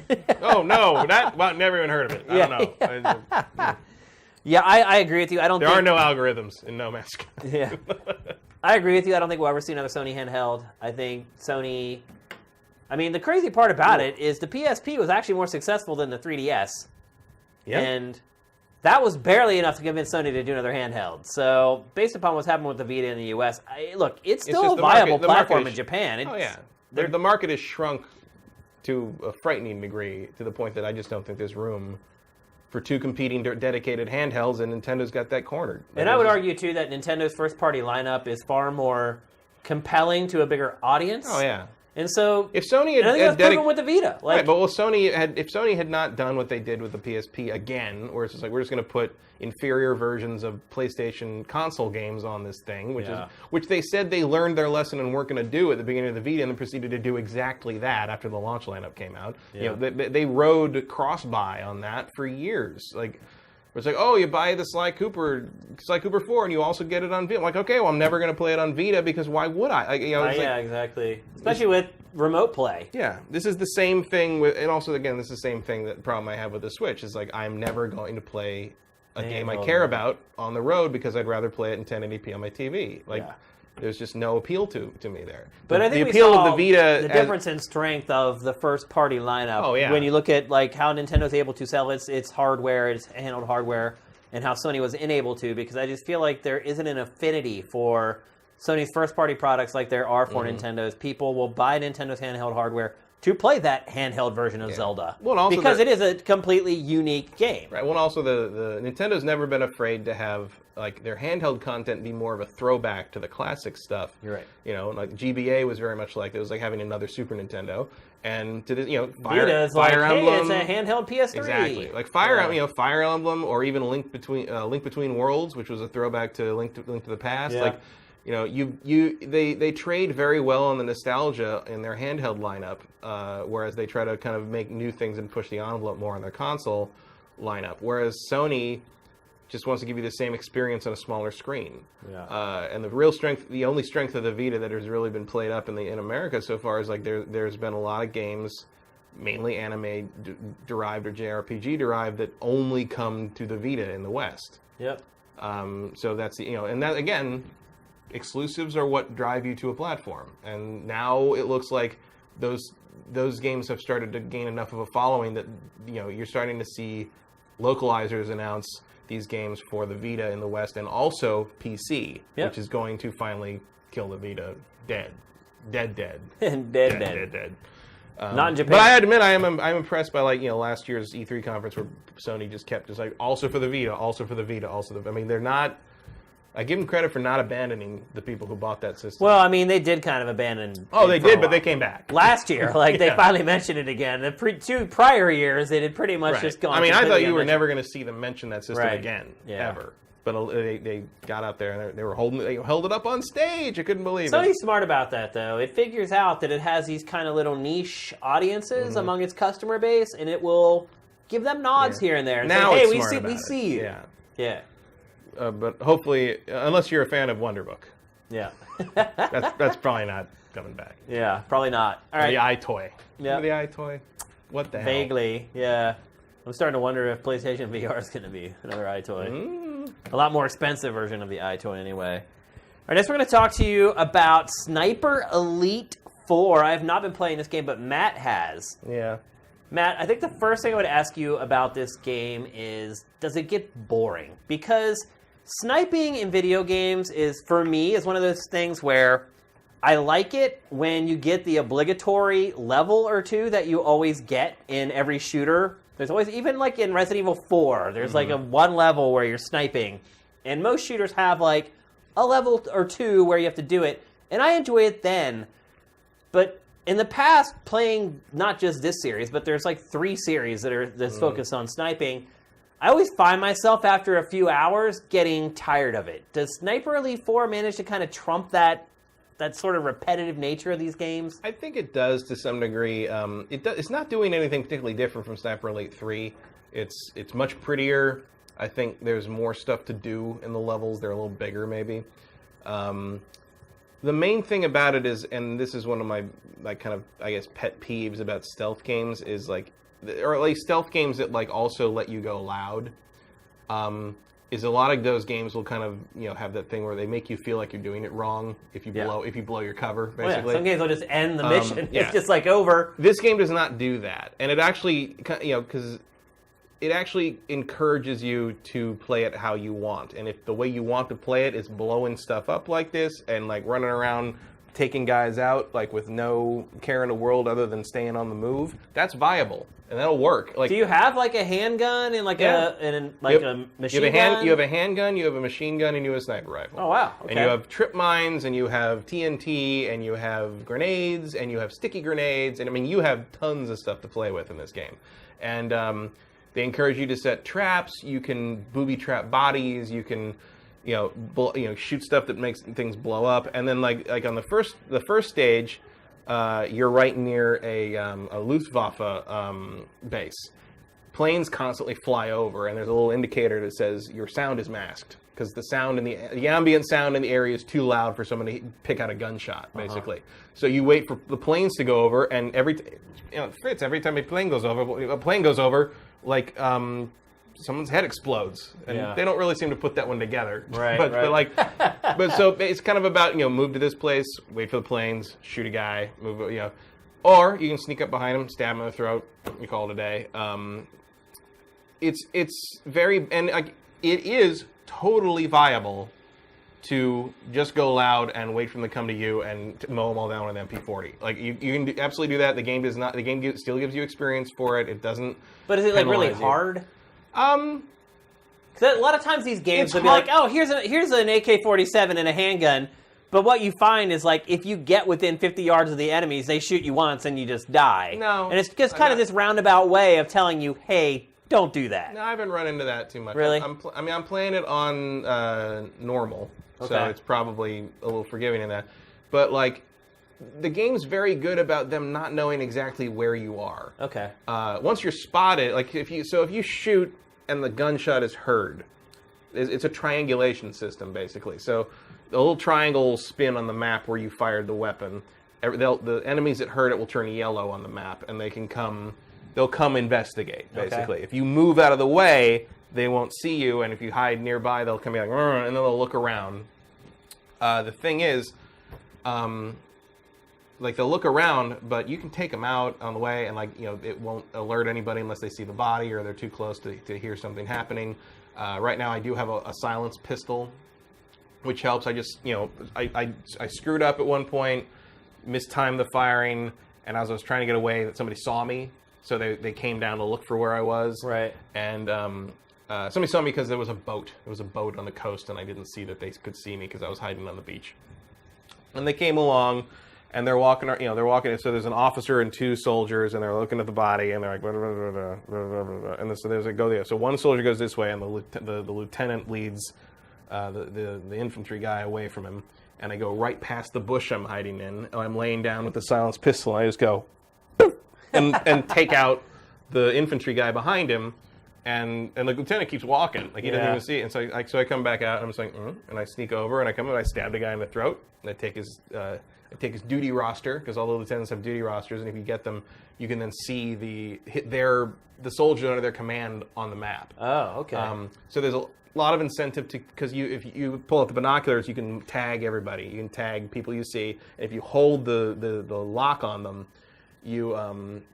It'll tell you. I actually love this. It tells you like their name and their rank and like what item they're carrying and a little factoid about them. And like it's fun. And I think it's interesting because like the way this game is super gory. Like you've probably seen already that the slow-mo X-ray cam. The bullets shatter people's jaws and blow their organs open and like it's brutal gore porn. Can you turn that off if you want to? Yes, you can turn that off. I would never do that, but you can. Some people might, just if anything to speed up the game. Yeah. Because after a while, even that gets a little... I will never get tired of shooting a guy in the face and seeing the bullet goes through and then penetrates out the back of his skull and pops his helmet off. Like back. I mean, I love it. I'm a Mortal Kombat fan. Right. I can't help it.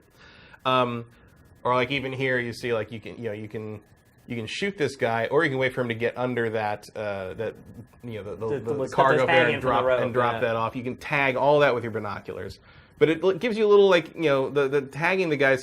So sometimes you'll see like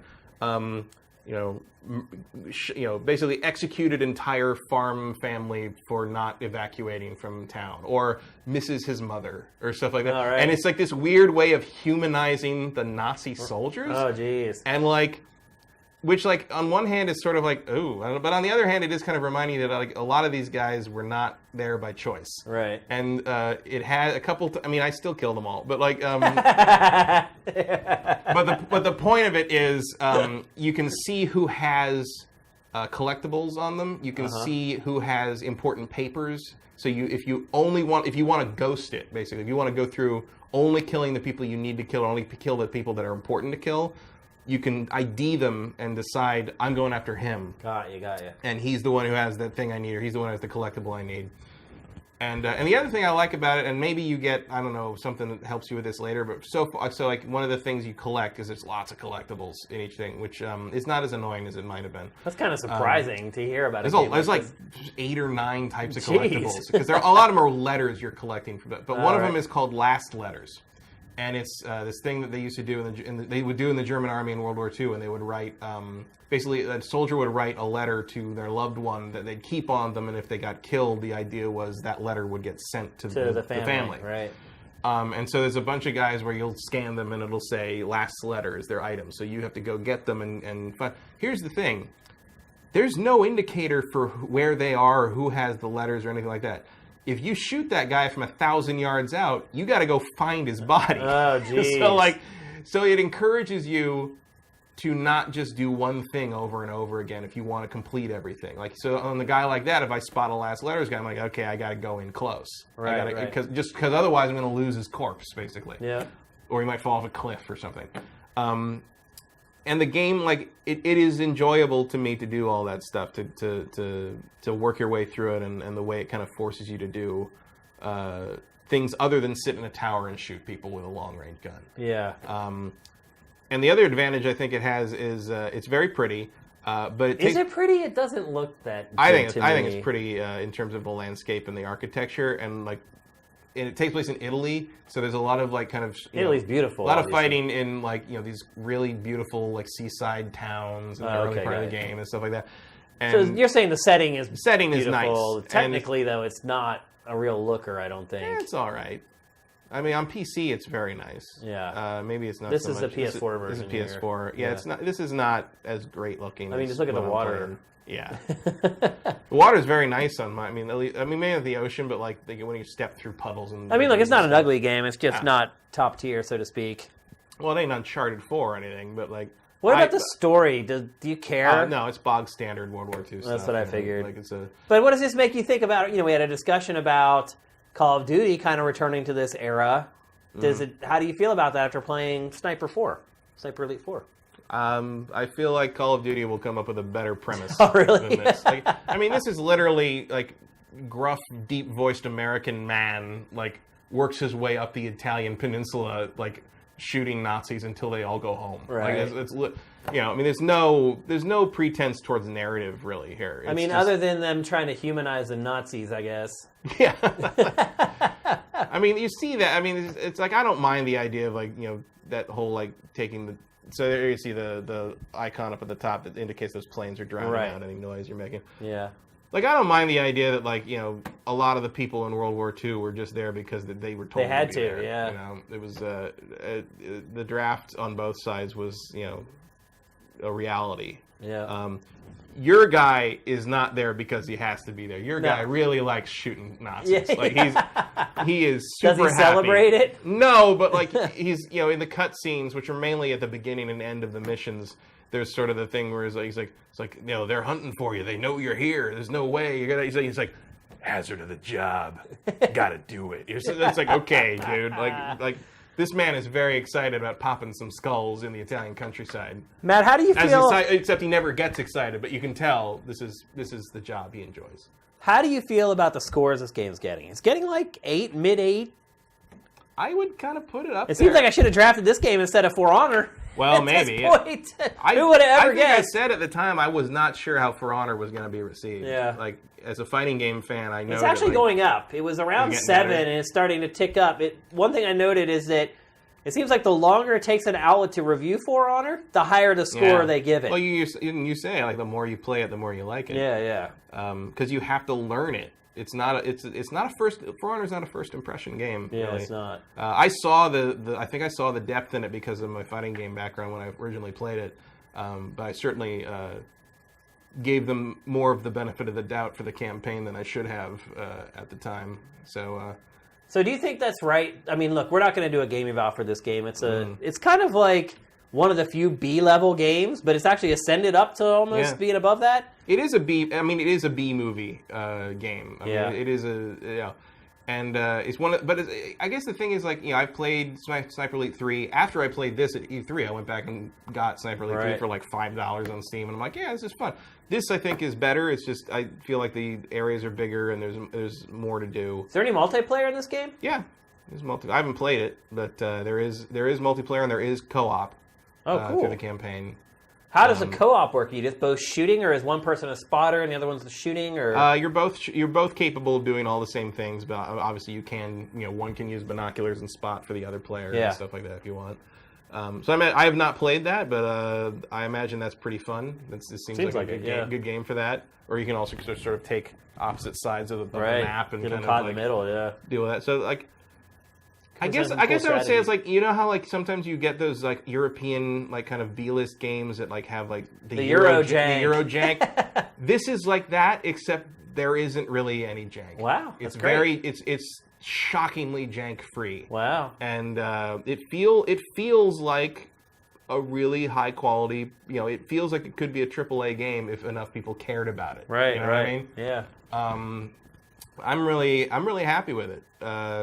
It is what it is. So everyone's not crazy. I don't think they're crazy. I think, especially if you don't have a ton of experience with this series, which I don't. I played like half of Sniper Elite 3 just because I played this at E3. And I was like, I really like this, so I'm gonna play the other one. And it was fine. The other one was cool. It was fine. But I like this one better. It looks a little better. It's got more stuff to play with. I love booby trapping corpses. Because that's the gameplay. They do a pretty good job so far. I'm only 3 levels in, but like because the levels take a long time. I mean, I'm very beginning of the 3rd stage, and I think I played for like 5 hours. Wow! Like these are big maps. Holy cow. The first level took me like an hour. Wow! A little over an hour. Like because you're sneaking around, you don't move too fast. There's like 5 or 6 objectives you can complete in each area, and I was running around looking for stuff and finding. What's a sniping game? It's methodical. You take it slow. Not necessarily. Like I was moving pretty fast. Can you get killed with one shot?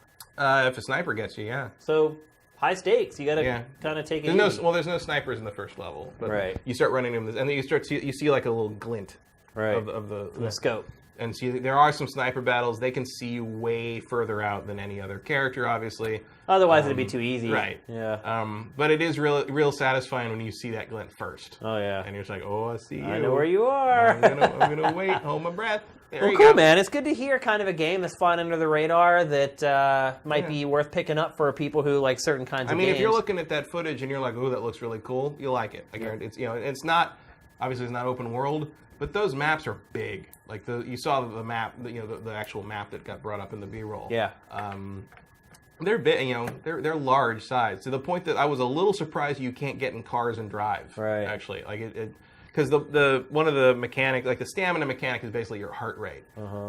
If your heart rate goes up too high, he breathes heavy, which will give him away in cover, and you can't aim steady. In the sniper scope. Makes sense. Yeah. So when you run or dash, the you're creating some downtime for yourself. Yeah, the heart rate goes up. Now, as far as I could tell, once your heart rate maxes out, you don't have to stop sprinting. You can keep going. It doesn't like make you stop running ever. Yeah. But if you run into a situation, and your heart rate's that high, you're not gonna be able to really do anything about it for 30 seconds or so at least before you calm down a bit. Oh, yeah. So that's sort of the balance of it, which has been the case in the other games as well.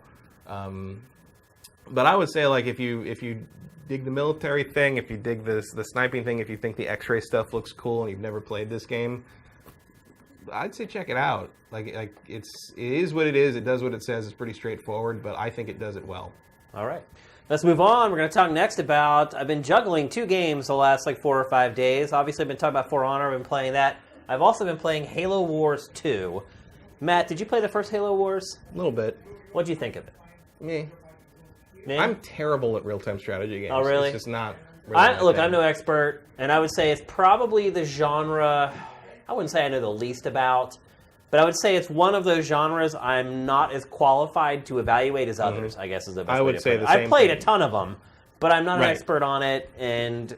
The only RTSs I've played on like a really regular basis have been Rise of Nations, which is probably my favorite RTS of all time, the Dawn of War, Warhammer games, and Sins of a Solar Empire. Like those are my go-tos, and that's basically it. And I mean, I've played through like the StarCrafts and Warcrafts, but like I fumbled my way through them terribly on like easy or something.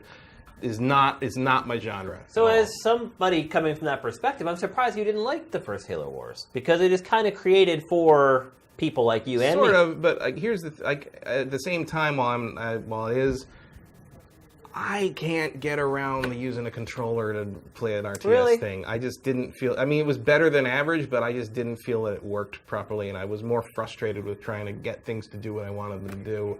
That I was just constantly still feeling...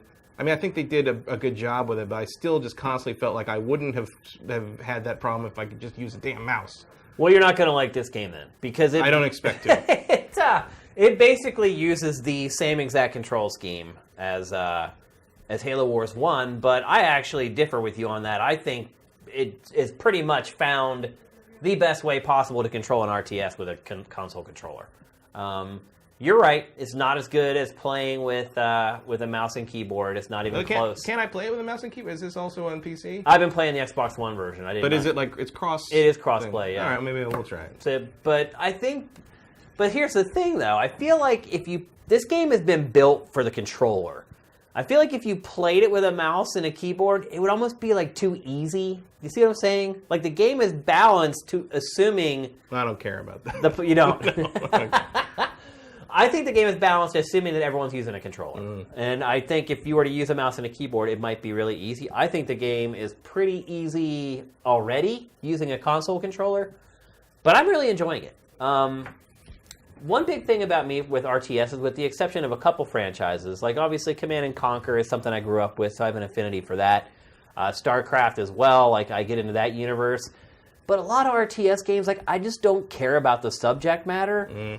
And therefore, I don't even know about the subject matter. So I don't have kind of that lore that's kind of lying underneath for me to get excited about a game. But the thing I love about the Halo Wars games is I do know about the lore, and I do know what all the units are, and I do know what their capabilities are, and it's invigorating to see them kind of in this new environment and see them kind of stacking up against the enemy's armaments that you also know about and you also have a frame of reference for. And that's why the topic is, or the graphics, has comfort food, because like you, I'm not a huge RTS person, but because of this Trojan horse of the Halo skin, so to speak, I'm more apt to give it a real chance and a real opportunity, and more apt to stick with it after I started playing it. Like I started playing Total War Warhammer. The game is gorgeous.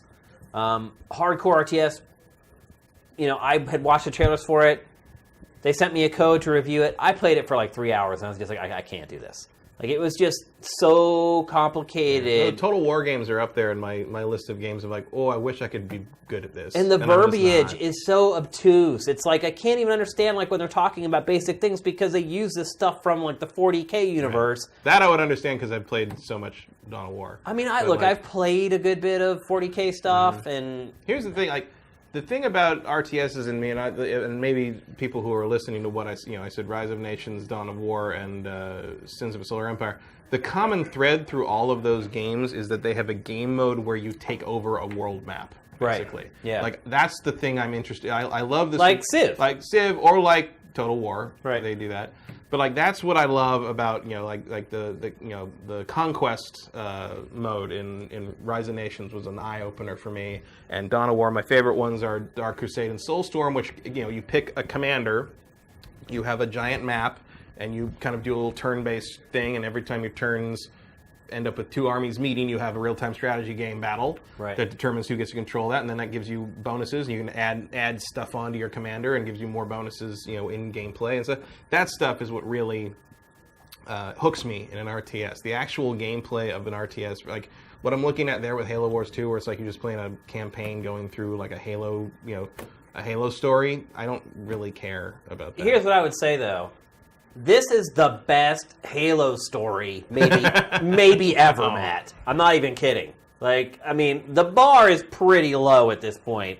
The story for Halo 4 and Halo 5 a little better, but both the stories in those games were not good. Mm-hmm. And the amount of attention that has been given to storytelling in this is incredible. The first Halo Wars, you kind of got that first little taste of like, what would it be like if a studio spent AAA money on an RTS? Mm-hmm. It's full bore here. I mean, the CG sequences in this are absolutely incredible. The writing CG scenes in Halo Wars 1 were pretty great. They were pretty good too. The writing in this is incredible. The scenario is awesome. Basically, it takes place right after Halo 5. It takes place 28 years after the first Halo Wars. Basically, all the Spartans and USNC have been in cryo sleep, where we heard that before. For 28 years after Halo 1, they've just been adrift in space. They're awoken above this planet. They go down to the planet. They find out that this brand new race called the Banished, led by this crazy dude called General Atriox, has been taking over down on the planet. You basically go down to fight him. He completely whoops your ass. Kills a Spartan. Like, boom, right out of the beginning of the game. Minor spoiler, sorry. But he literally just crushes a Spartan like he's a flea. And it just sets the tone right away for, oh my gosh, like before you get there, they had wiped out the Covenant in its heyday, like him and his army. So immediately there's this fear and there's this...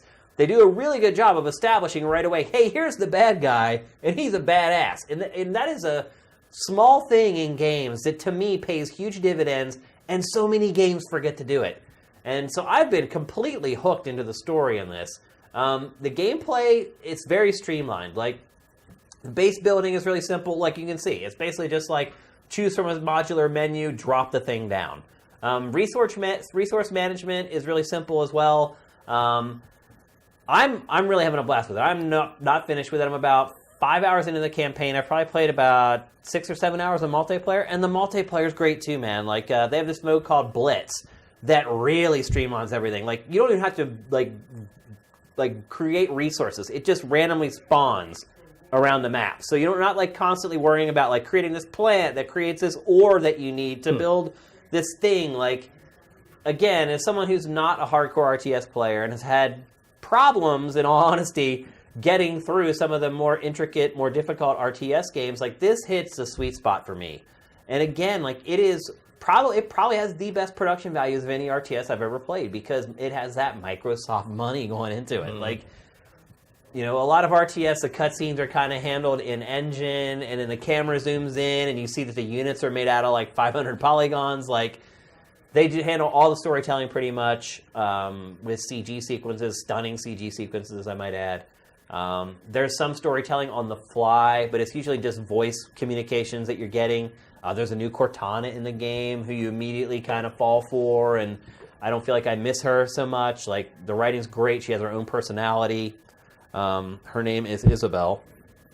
What else can I say about this? The combat follows like a rock, paper, scissors. Like the units, there's basically like 3 classes of units, and you always know one class trumps this one, that trumps this one, and then it's like the circle completes. So it's very simple to figure out, you know, which units do I need to use to attack this unit that's totally kicking my ass.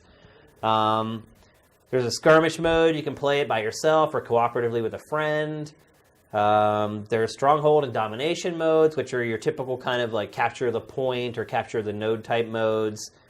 In Blitz mode, there's like kind of a card and deck building mechanic. Like the units in that mode specifically, you have to collect cards that you earn in the campaign to buy the units to use in Blitz mode. So there's kind of an incentive, unlike like we were talking about For Honor earlier, where there's very little carryover from the campaign into the multiplayer. There's a lot of carryover in this case. And Blitz, in my opinion, is the best multiplayer mode and one of my favorite RTS multiplayer modes I've ever played, Matt. So, do they have like some kind of like pay to win thing in this? Is it like not that I've discovered so far, not at all. Like I've not. They don't have the card mechanic to buy packs and stuff like that. Yeah, I mean, of course there is. Okay, I was gonna say Microsoft, you got to have. Oh, there's rec packs. Yeah, I mean they're in the game. I just personally haven't come across anyone yet where and maybe it's just matchmaking that's really good. But I've not come across anyone yet who had this crazy powerful deck where their level didn't match the deck, so to speak, where it looked like they had spent copious amounts of cash to build their deck. So I'm really liking this game, Matt. I feel like it's kind of hit that perfect sweet spot for me. The production values are great. I don't honestly know why Microsoft is making the game. Like, I really don't. Because they got no Halo this year. But I think they wanted to fill a gap. I mean, I get it, but fill it with something else. I mean, I'm serious. Like, as much as I'm enjoying this game... You don't think it's going to sell? No, I don't think it's going to sell at all. Like, I think it'll be lucky to hit 1 million units. Lucky. How much did the first one sell? If I remember correctly, it made maybe like 1.4 or something like that, but that was on Xbox 360 that had a bigger install base. I was surprised when they announced this. I never thought we'd see this franchise again. Yeah, I mean, I honestly think it's a poor decision on Microsoft's part to greenlight this game. And I mean, and the money that's gone into it, like you could look at these CG sequences, man. These things are no freaking joke. Like they paid some studio a ton of money to do these things, and I don't know that I do like those the commercial the videos they have where it's the battle of wits thing going on. Like that's earning those some goodwill. I think. Yeah, you never know. Yep, but that's the crazy thing. It's very rare that I'm really enjoying a game, but then I say I think it was a terrible idea to actually make it. But that's what I feel with this game. Like, I can see, too, with the traffic for this game on Sifted. I can see what other Xbox One games are doing traffic-wise, and I can see what this one's doing, and it is not tracking especially well. So I guess it's kind of how I feel about Phantom Dust. I mean, I loved the original Phantom Dust on the first Xbox, and I'm super excited that it's not dead. And they said it's coming out before E3. Yeah, I'm like, okay, great. I think you're nuts to make that game, but I'm gonna buy it and enjoy it and love it. Yeah. I mean, I can't wait. But it's like I feel like you could fit the number of people who can't wait the way I can't wait in like a room, pretty much. And that's kind of how I feel about Halo Wars 2. Halo Wars 2 would require a larger room. I think. But you're probably right. So I would say, one, if you really love Halo Wars 1, buy this. No hesitation. In my opinion, from what I played so far superior game. Certainly far better multiplayer modes, better production values across the board. Two, if you're somebody who wants to maybe dabble in the genre and you're not ready to just kind of like dive into the end of the pool that's 12 feet deep, this is a great kind of primer. A great gateway game, if it were. Like, I feel like once you get to the end of this, you'll kind of realize whether you have a strong enough affinity for the genre to dive into the more challenging entries and the more intricate and complicated entries in the genre. So, if you never had an interest in an RTS game, I don't think this game is good enough to change your mind unless you're a huge Halo fan, because it does an excellent job of handling the IP.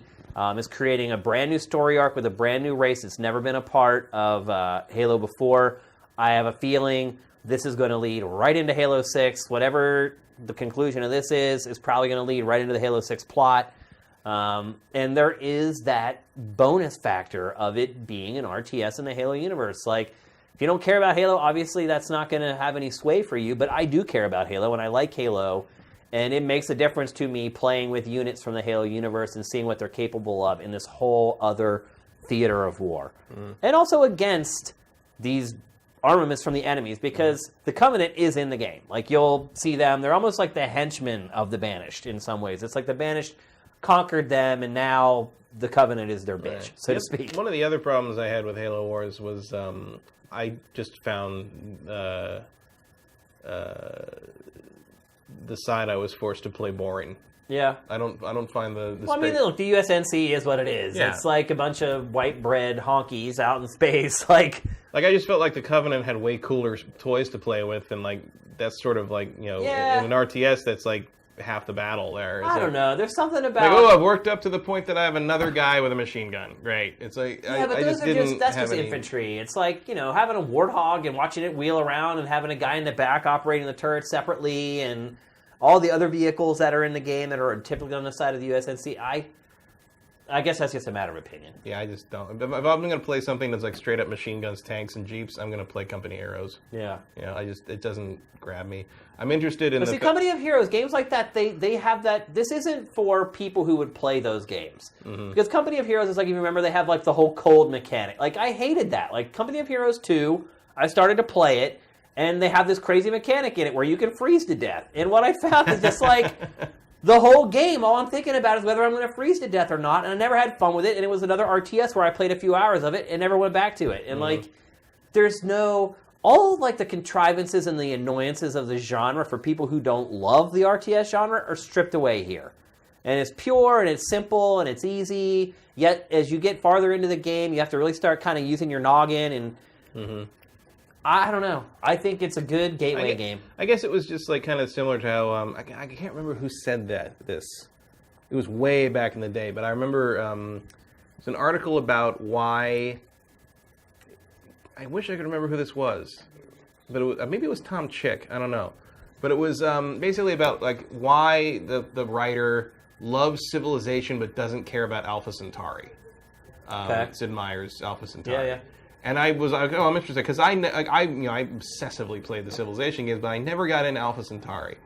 And the guy, whoever wrote it was like, his thing was like, because when I play Civilization, I see I need this. There's this much gold, and I'm going to build this granary, and I'm going to do this and build a hoplite, and I understand what all of those things are, and inherently have a kind of a value to them in a historical perspective. When I play Alpha Centauri, I need 14 Grievouses and 15 uranium mites. It goes back to what I was saying. The nomenclature and the verbiage that they use. It's so foreign. It's like I have no attachment to that. Right. And like this is the same thing kind of with what's happening with Halo Wars is like I don't care about the lore to the degree that I am interested in being able to have a Scorpion tank. Right. Basically. But see, that's what I'm saying. Like, because of the frame of reference you have, when they say, get that Scorpion tank, you know exactly what they're saying. When they're saying, hop in the Warthog, you know exactly what they're saying. You know what the capabilities are and kind of what their special attacks are.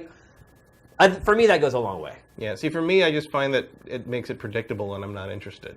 Yeah. I would be more interested. I'd be more interested to play as the Banished because I don't know who they are and I'd have to learn who they are and what they can do and what their stuff does. Right. I am interested in what you talk about there because I'm like, well, if the Banished are the Halo 6 enemy, which...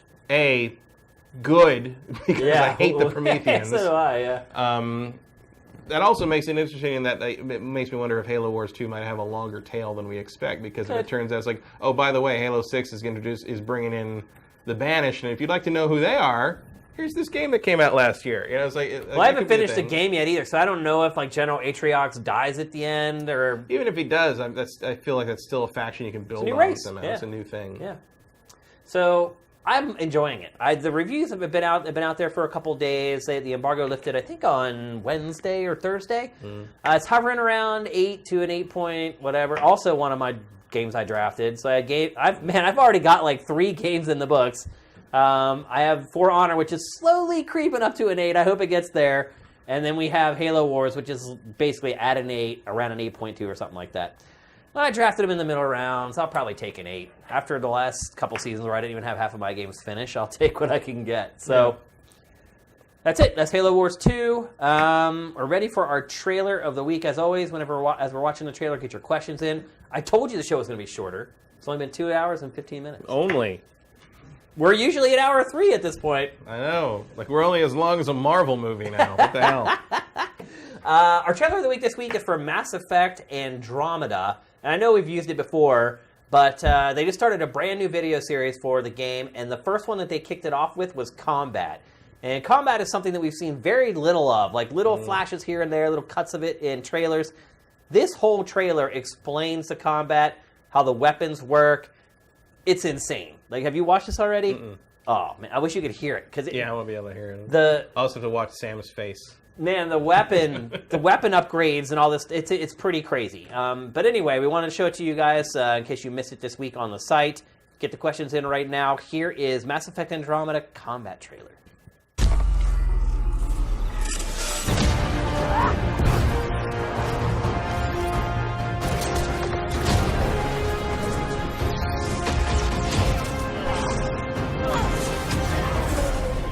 Welcome to the Mass Effect Andromeda gameplay series. In Mass Effect Andromeda, you are the Pathfinder, the ultimate adventure in a vast, unexplored galaxy on a mission to find a new home for humanity. Can you make it somewhere tropical? Nice, warm ocean, summer year-round? Our first video will take a look at weapons and skills. Andromeda's action is built around fluid, fast-paced, third-person combat. Our combat offers amazing freedom of movement with the use of a jump jet that allows you to jump, evade, and even hover while you're fighting. You'll also notice a new dynamic cover system that allows you to seamlessly use almost anything, including your own vehicle, for cover. All this freedom allows you to approach the battle in a way that suits your gameplay style. Let's take a closer look at our weapons. In Mass Effect Andromeda, there are 4 categories of guns: pistols, shotguns, and sniper and assault rifles, plus a range of melee weapons for up-close combat. All guns are available to every player. There are no class restrictions. So if you decide you want to try something new, it's as easy as switching your loadout. Guns and gear in Andromeda fall into 3 technology types based on where the tech comes from. Milky Way weapons typically use physical projectile ammunition that's similar to the types of weapons you might be familiar with from our original games, with some advancements, of course. These are high-impact projectile-based guns. They're great against most non-shielded targets, but require you to keep an eye on your ammo. Remnant weapons typically use beams, have a high rate of fire, and are extremely accurate. They use the overheat system and don't rely on ammo, so you'll never run out of ammo, but you'll have to wait for your gun to cool down from time to time. Helios weapons are technology from civilizations that live in the Helios cluster of Andromeda. They are generally plasma-based, which means they are slower speed, but benefit from heat-seeking technology. While some are charge-based, the longer you charge them before releasing, the harder they hit. Melee weapons vary in both damage and speed. Hard-hitting hammers do maximum damage, while lightning-fast shivs or swords allow you to get in and out of harm's way with maximum speed and precision. In addition to weapons, you can also develop skills and abilities. Like the weapons, there are no restrictions on what skills you can choose, and each of the 3 main categories is designed to facilitate a certain style of play. Combat skills are great if you want to focus on weapons, gear, and making your character the ultimate soldier. These skills focus on improving weapon damage and accuracy, as well as giving you the ability to use flak cannons, grenades, trip mines, and more. Tech skills allow you to equip your Pathfinder with more experimental weaponry, or focus on strategic improvements for you and your squad. Cryo Beam and Flamethrower give you more offensive punch, while skills like Invasion or Energy Drain weaken your opponents and make them easier to take down. Want a little extra help? Deploy your own assault turret. Last but not least, biotics. By controlling dark energy, your Pathfinder can harness the power of mass and gravity. Biotic skills like pull and throw allow you to literally control the battlefield, using your enemies as a shield or even a weapon. Abilities like Annihilation Shield or Singularity can disrupt and damage anything or anyone caught up in their powerful grip. Each skill can be upgraded to become increasingly more devastating and effective. Each also has choices to make when upgrading, offering you more ways to customize your playstyle. Now that we have the basics down, let's put this into action.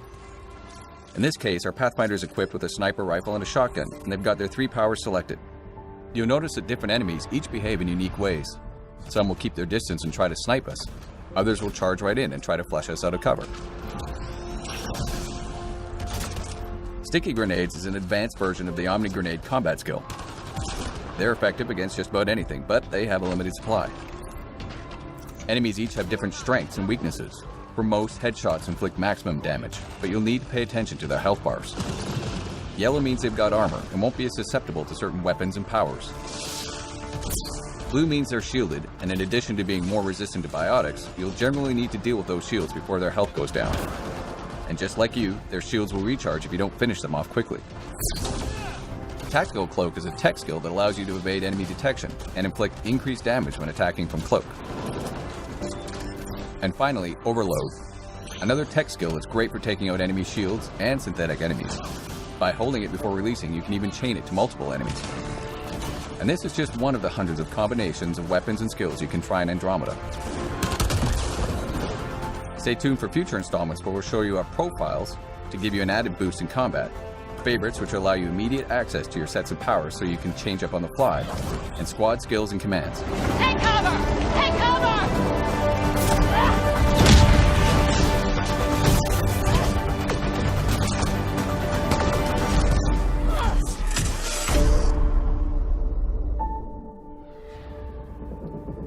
All right, Matt, I got to say, after this trailer, and actually a lot of the promotional media for this game over the last month, I am 100% very happy I drafted this game first overall. And in accordance with the game I was waffling on, which was Horizon Zero Dawn. After seeing a ton, I mean, they're releasing media for Horizon Zero Dawn. They're just throwing buckets of media out the door right now. I think I'm good. I think I'm happy that I drafted this first instead of Horizon. We'll see. Horizon's reviews, obviously. Horizon comes out in a week, basically, now. Yep. Week and a couple days. And didn't a review leak last night for Horizon? Yep. Was there a score on the review? There's no score, but it was basically about how much the reviewer was in love with it because of the characters in the world, and didn't really talk about the game much. Yeah, I looked at it. You sent it to me on my phone. I couldn't see a score. I was wondering maybe. There was no score. Yeah, it was just. But I couldn't figure out why the person liked the game. I don't know. It was like a lot of comparisons to Hermione and Katniss and Hermione, stuff. yay. And but just basically it just seemed like the reviewer had basically never gotten into an open world RPG before, and this was the one that really sucked her in and made her kind of really understand why people play these things for 30 to 60 hours, which is good. I mean, it's good. Like if it's so good and so convincing in its lore and presentation that it makes someone go, oh, that's why you play The Witcher 3 for 100 hours. That's a pretty good game. So we'll see. Yeah, the combat in Mass Effect Andromeda is insane. I mean, honestly, I was blown away by that trailer. I mean, honestly, if you wanted to trade me Horizon for Mass Effect, I'd probably take it. You would, and take vice it? versa. I feel like these are both going to score really high. Yeah, I'd agree. I'm not saying Horizon's not going to be good. I've been all over Horizon for freaking ever. So let's get to some questions here. From Justin Horman, who always asks questions. Thank you very much. Seen a few pieces of content about toys and figures in the past few days. What is a franchise for which you would actually buy a toy or figure if it were made? Well, Matt, you've bought a ton already, right? Not for video games so much. Really? Similar to comic book characters, I rarely find that a figure captures them properly. Yeah. In comics, more because art style is such a thing, but very often, I just don't feel like a 3D plastic representation of a video game character really nails it. Whatever that thing they have is. I'm trying to think if there's any video game figures I own. I don't really buy figures, but they get sent. Well, not anymore, but it used to be back in the day. The video game publishers sent you them all the time. I mean, my girlfriend I know wants the Tracer Nendoroid or whatever that, because that was one of the big things they showed was Overwatch is getting Nendoroids, and then I don't know what that word is, but Nendodroid, those things, and I know they do the Play Arts Kai stuff with with Kingdom Hearts and stuff. I don't care about having figures of those, but those are decent. Yeah. I bought the Arkham Asylum Play Arts Batman. That might be the only. God. What's the one company that makes the best ones though? Kotobukiya? They're pretty good. I mean, if you really want to get super high end, Hot Toys. Right. Those are just. Those are $200 12-inch figures. Yeah. I know a lot. I mean, I can tell you one of the worst is NECA. Those guys, you're lucky those things don't break out of the package. Kotobukiya does pretty good stuff. Play Arts Kai has a tremendous variation based on paint. So Play Arts Kai, you basically can't buy one of those without looking at the actual singular item in person to make sure the paint your specific one is not a disaster in the paint department. But if you get a good one, it's pretty great. Yeah. Again, I don't collect them. My girlfriend, she has a lot of Assassin's Creed. I've gotten her the one back there, Connor, but not like that one. It's the big Connor from Play Arts, I think it was. Yeah. I mean, if you get a good one, they're great figures. Yeah. If you get a bad one, you spend $80 on something with a broken leg usually. Yeah, I mean and crossed eyes or whatever. I think I've mentioned this before. I just have so much crap. Yeah. Video game. And now at this point, all my video game swag is 4 years old because my closet's filled up 4 years ago and I haven't really bought or got anything since because the publishers don't send out that stuff anymore for review. They send you an email with a download code for the game and that's it. So we used to get every game that would come out, you get a box that would have a copy of every version of the game that was coming out, a promotional item, and a promotional item of some sort, which could be a T-shirt, it could be a statue, or whatever.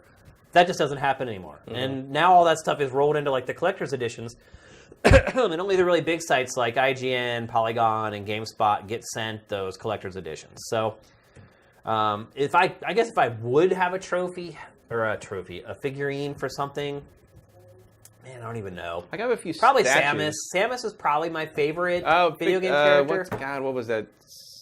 Fig Arts, I think it was, did a really good Samus a few years ago. But I would she's probably my favorite video game character overall, just as far as what she stands for and the design and everything, just everything rolled into one. Yeah, I would probably buy a Hot Toys like full like Varia suit Samus. Yeah, I would probably go, especially if the helmet came off. And if it transformed into a ball, which is impossible, all the better. Oh, you never say never with the transforming stuff these days. They can work wonders. I just think if you actually do the math and like the mass of the ball would be like this big, right? Exactly. But like like the size of a car or whatever.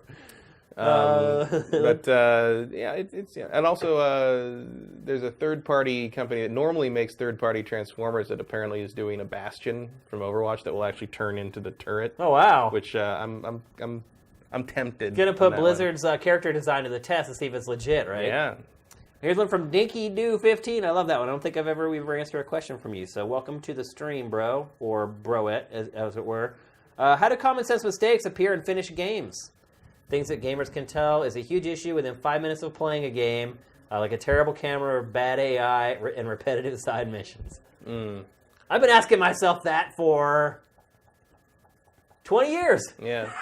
How many times have I said, did somebody play this before they put it out? It is mind-boggling. I think the answer tends to be it's very hard to get 100 people to make something that all has the same vision to it. No, that's part of it. One person will say, I like it. And look, we do it on the show. You have your perspective, I have mine. You're right. And everyone has a different perspective on what's good or bad. But I do think there are certain tenets of games that, like, it's just...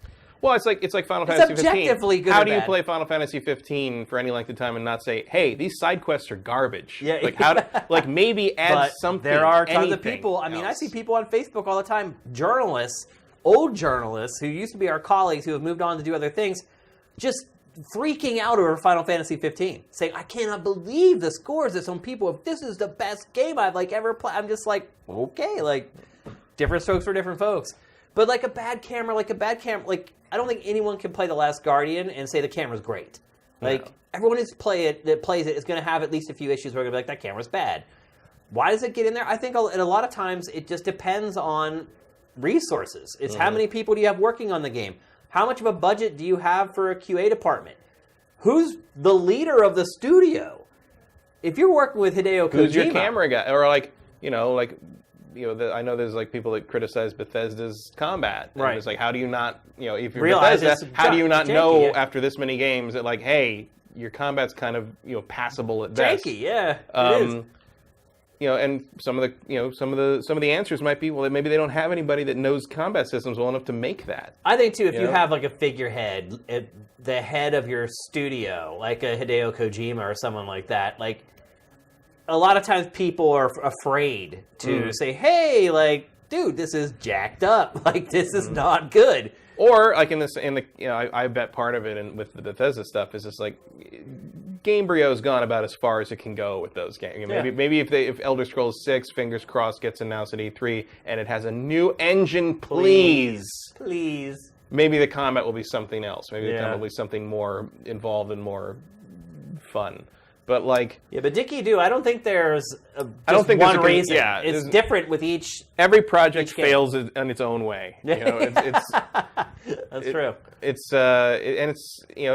I think a lot of it comes down to just prioritization. The camera's not great, but we have to make sure it doesn't crash. Right. And Last Guardian. There's so much stuff that goes. Last Guardian has probably the most combative camera I've played in a game in the last 10 years. Well, it's also rare to just control a camera anymore. Most games, you hardly even control the camera anymore. Not in something like Dark Souls, you're using the camera constantly. Yeah. But that's not annoying. It isn't, but it's also kind of an older styled game. Most new games, sometimes they'll give you the control of the camera. You don't even realize you have it because you just don't need it because they programmed the camera so well. I think God of War is one of the first franchises that really did that, where it was just man, every moment this camera is being curated and controlled by the developers. It's just the thing about Last Guardian is the camera problems are sort of a throwback to the PS2 era, where where partly it was just like, the language of how to use the camera in a 3D game was still sort of being developed, but it was also the hardware just wasn't there to handle that kind of nuance.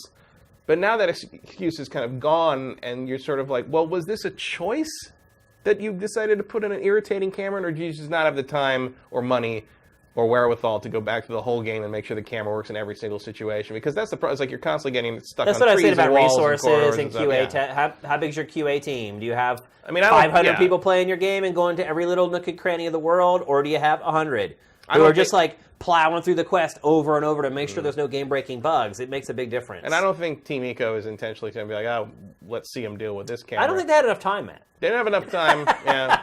Well, again, at some point, I'm sure that game started over from scratch. Yeah, I'm sure too. And that's basic. Even if you already know what you're making, you still gotta make it. And at some point, the other thing is, like, sometimes you have a QA tester problem where, like, they've played it enough that they don't notice that flaw as much anymore. It's like sometimes when I write like a review or a game eval, it's like if you keep reading something, your brain just assumes that it's fine. So a lot of times, like, I'll write a game eval, we'll publish it, it'll go up on the site, and I will have read that game eval like 3 or 4 times before it goes up. And as soon as it goes up on the site, bing, I see a typo. Like, immediately. Because you're reviewing it in this different environment from what you were reviewing it this whole other time. And just seeing it with, like, a black background and with a different font, like, suddenly your eyes pick out this typo out of this wall of text that it couldn't before after you'd read it a bunch of times. So there's a lot that goes into finding mistakes. It's also like the J.C. Hertz tells a story in her book Joystick Nation about, it was a Sega CD game. They never named the game. It was a Sega CD game back in the day, and it was for a kid's property. It was more of a licensed kid's property, apparently, and it was in development for like a long time. It was like delays and delays. And the QA testers would play through it, and they got really good at it. Like, make it harder, it's too easy, make it harder. And finally the game came out, and it was just hard as all hell. And children were crying on Christmas the other part morning, of it too, and parents were angrily bringing it back the next day, saying, who the hell would make a child play this? I've always believed that was Mickey Mania, because Mickey Mania on the Sega CD was brutal.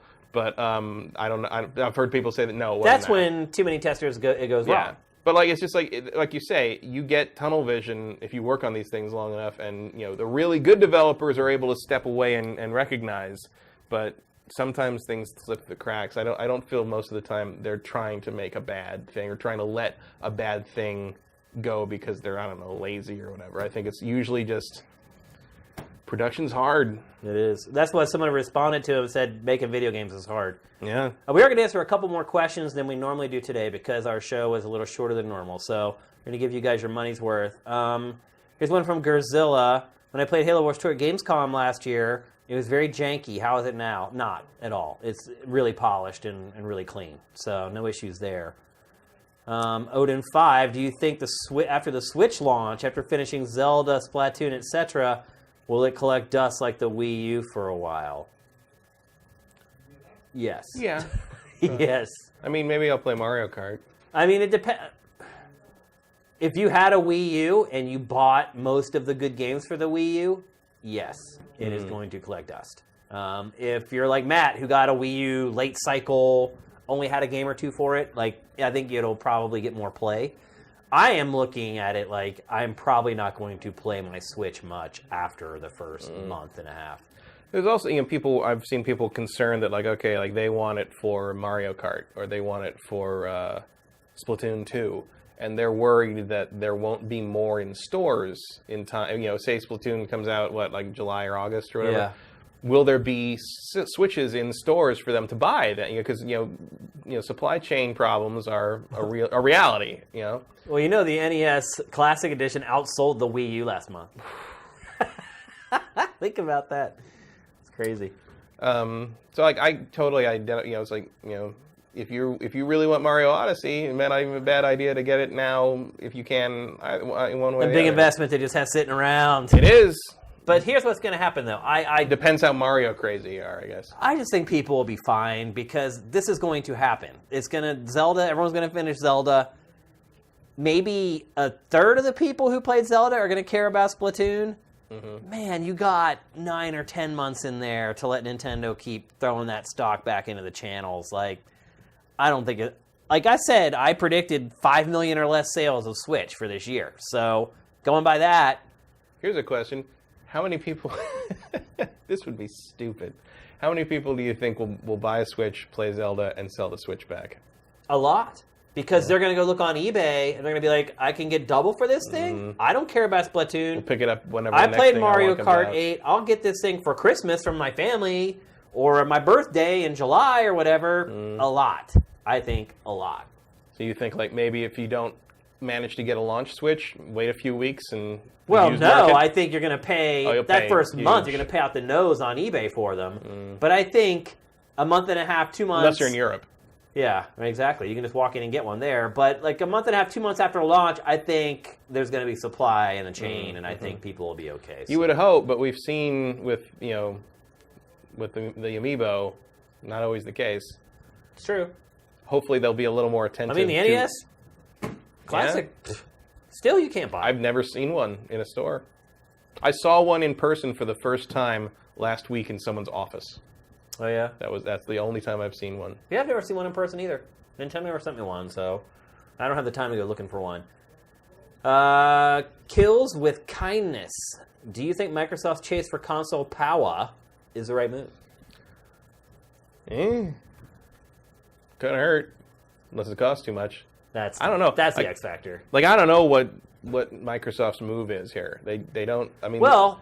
I mean, outside of, like, you should make a really powerful system for a cheap amount of money that plays all these awesome games that we don't know about yet. Like, I mean, let's be honest. This is the next Xbox. Whereas Sony made this little incremental dinky-doo leap. It wasn't even a leap. It was like a nudge. Scorpio is aiming to be the next-gen Xbox. The only difference is it's guaranteed to be backwards compatible with Xbox One. Right. Which is a big difference. PS4 Pro is kind of like, this is kind of what we should have launched with. Right. Whereas Scorpio is clearly, like, here's our next machine. Like, I think PS4 Pro will probably be relevant for 2 years. I think Scorpio is going to be relevant for 4 or 5 years. So that's kind of your difference. And I think that also kind of changes expectations for what you'll pay. The Pachter factor just went up on YouTube this week where he referenced the price of Scorpio. And I saw a lot of people in the comments on YouTube saying, oh, $539, $549. And I'm just like, don't even say that. Like, Don't put that in the comment. Like, you don't want to give Microsoft any ideas because I want it to succeed, and I think at that price it's doomed. So, is it the right move, though? We haven't answered this question, to go for more power. I think it is. I think it's particularly a Microsoft situation right now. It's in a place where its hardware, it was already weaker. There's already this even stronger version of the PlayStation 4 out there. Switch is coming out, even though it's not really a direct competitor. It's going to have a lot of noise. It's going to take a lot of money out of the market. I think Microsoft needs to make a splash with something where people are like, holy shit. Yeah, the only way you're going to be able to do that is with the power that a console like Scorpio... Like, you got to wow in the way that we haven't been wowed in generational leaps in a while. Yeah, otherwise they're going to get totally left in the dust. Frankly, the last time my jaw really dropped at a generational leap was the Dreamcast. Yeah. I mean, sort of in that press conference where Sony played all the footage that wasn't real of Killzone. Right. Oh, man, that was a jaw dropper. I still haven't seen a shooter that looks as good as that. Yeah. Think about that. And we were all gullible enough to think it might be possible. I mean, I remember walking out there saying that was all bullshit. But still, for that brief moment when I saw it, my heart went ba-bum, ba-bum, ba-bum. I was like, oh, my God, like... Are you kidding me? And yeah, they were. It was all CG. Well, I mean, I walked out of that just be kind of the things like, oh my God. And I was like, emotion engine. That was bullshit. Well, the crazy part about it, too, I think maybe you were there one time at DICE when I interviewed Phil Harrison. Were you there? Maybe. When they offered up Phil, it was like right after they had announced, it was the GDC right after they... Yeah. We were like in like a gymnasium or something. Yep. It was like a weird side room or something. I became a thorn in that guy's side because every time I saw him, I always interviewed him and I would be like, bro, that's bull. Those trailers are bull crap. But he'd be like, no, those are our targets. And I'm like, I'm telling you, you're lying. Like... Because then they finally showed... You're lying or someone's lying to you. Right. Like, then they finally showed Motorstorm. And that was what I actually asked him about. I'm like, okay, so you showed Motorstorm, obviously nowhere near the trailer that you showed. Remember that trailer? It showed like the mud like wiping off. Yeah. Like, dude, it wasn't even in that league. And he stood there and tried to say, oh, you like sure they're just is. starting to hit that level of fidelity in like Cars 3 now. Like we're not, in CG movies. In CG movies, yeah. Yeah. And I was just like, come on, man. I'm like, you're crazy. And he's like, oh, I don't know what you're talking about. We've hit our target. I'm like, oh, Very wide target, sir. Yeah, exactly. Yeah. So I think it is the right move for Microsoft. I think it needs. I don't to see make what a other splash. move they have, even if it isn't the right move. Yeah. Dinky Do again. Just a quick answer on someone asked a question about Marcus. Will he make a guest appearance on GameFace soon? Soon, probably not. Eventually, I definitely want to bring him in here and have him kind of address you guys. And I think he wants to thank you guys too, because you guys were integral in raising all the money for him. But right now, we're just kind of letting him do his thing and get back into the swing of life and all that sort of stuff. Obviously, when you go through something like this, there's a lot of emotional trauma that's tied into it. It's not just the physical part. You know, he had heart surgery and all this. There's an emotional side to it. Like, so everyone's just kind of taking a step back, letting Marcus kind of feel his way around things and figure it all out. But as soon as he feels up to it, we will definitely have him on the show. We also might have another guest coming on the show in the not-too-distant future. We're not going to say anything, but you guys will be really excited about it if it happens. Unfashionable asks, are you playing a male or female character when you start Mass Effect Andromeda? Did you play both sexes in the original series? Male. I always play male in any game. That one's going to depend on who the voice actors are for me. I understand that. I did play both in the original Mass Effect. I played male first just because that happened to be who I created. I created a male Paragon Vanguard on the first game. I did not realize how dedicated I would become to the series at that point. So I played. My general, run on those was I played through as a male Paragon first, and then I played through as a female Renegade second, and she's the one I would do my my insanity difficulty run through with. Because being Renegade generally meant you got to shoot more people without having to do the hard stuff. Right. And Jennifer Hale was awesome. So I'll probably end up playing both, but who I pick is going to depend on who's voice acting who. If I have a choice, I always play male. Always. I don't know why. No explanation. I guess because I'm a male and I just want it to represent me as closely as possible. It's like when in character creation, I always try to create a character that looks like me. I don't know why.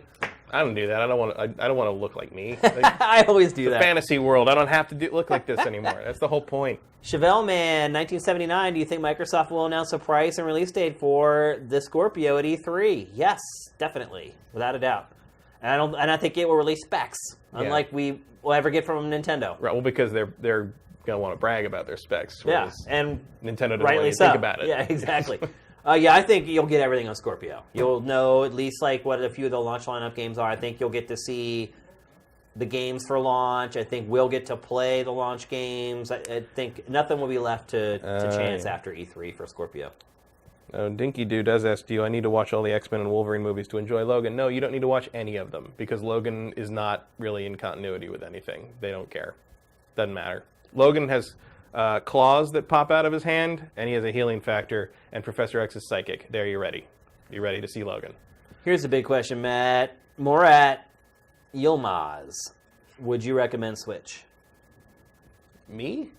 I think he's asking both of us. I don't know. I haven't played it. But I recommend Switch? I mean, that's what everyone's wondering. Like, should they buy it? It comes out in 2 weeks. Not unless you're a really big Zelda fan.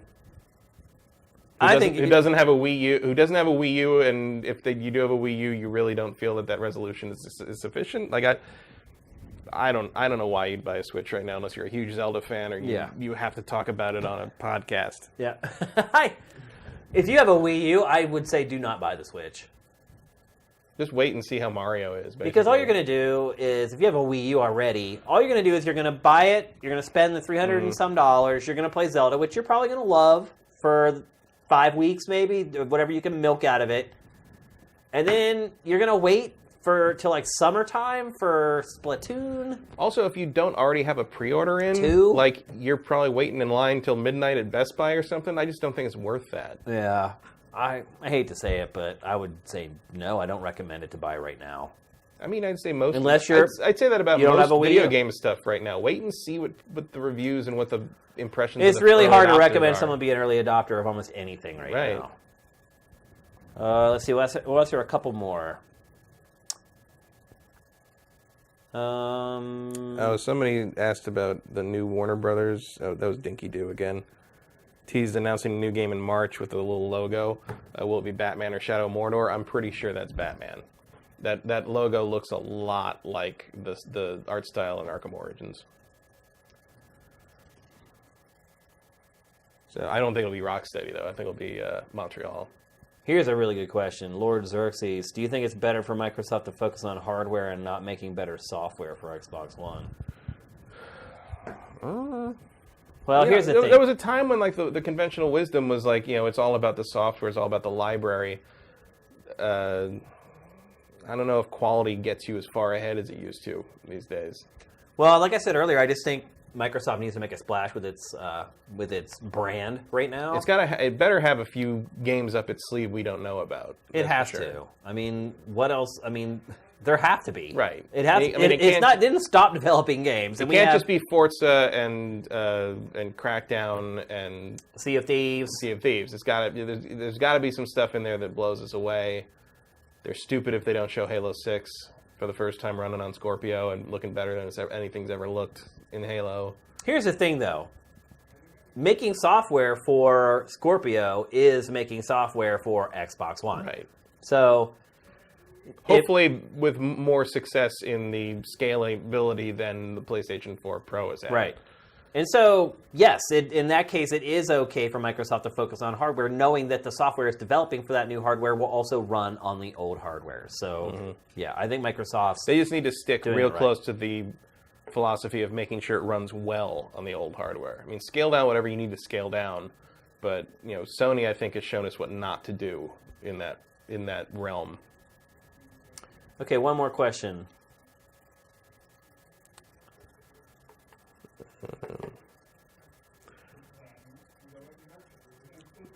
Pot F2 asks, when is it ever good to buy a console at launch? That's a good point. Let's see. Any good stories from working at GameSpot, G4, and Game Trailers? Yeah, millions. That we can tell you? I just told one earlier today about Jeff and I and Ryan Davis getting our color consoles, and the smell almost making us pass out. Yep. If you watch the show, I don't know if maybe you don't. Like I said, I haven't really seen you in our chat very much in prior episodes, but we tell stories about the old days all the time. In fact, I think that's one of the things a lot of our viewers like most about this show, because a lot of people weren't around whenever we were working in the industry in those early days, and the industry was a lot different then too than it is now. It's a lot more personable, I think, and person to person. There wasn't as many outlets, so everybody knew each other. And now there's like all also the we were all influencers about and the same YouTubers. age. Yeah, we were all kind of there's. I remember when we started to realize that all the people at these like journalism events were like, they're all like children. Yeah. Yeah. They're inviting babies. Yeah. To the events. So it's changed a lot over the last 15 years or so, for sure. Well, especially the last 5. Like, that's really when the whole YouTube thing started taking off and all that. So. And a lot of the other traditional outlets just sort of collapsed, like flans and cupboards. Okay, here's the last one from the Abram. If Nintendo ever goes the VR route, what franchise would you guys like to see it in? No Mario allowed. Well, I'm always easy in the what I want to see first in VR thing, Star Fox. Yeah. I want to sit in a cockpit and shoot stuff. I just think I'd get sick. Well, yeah, you get sick. Just barf.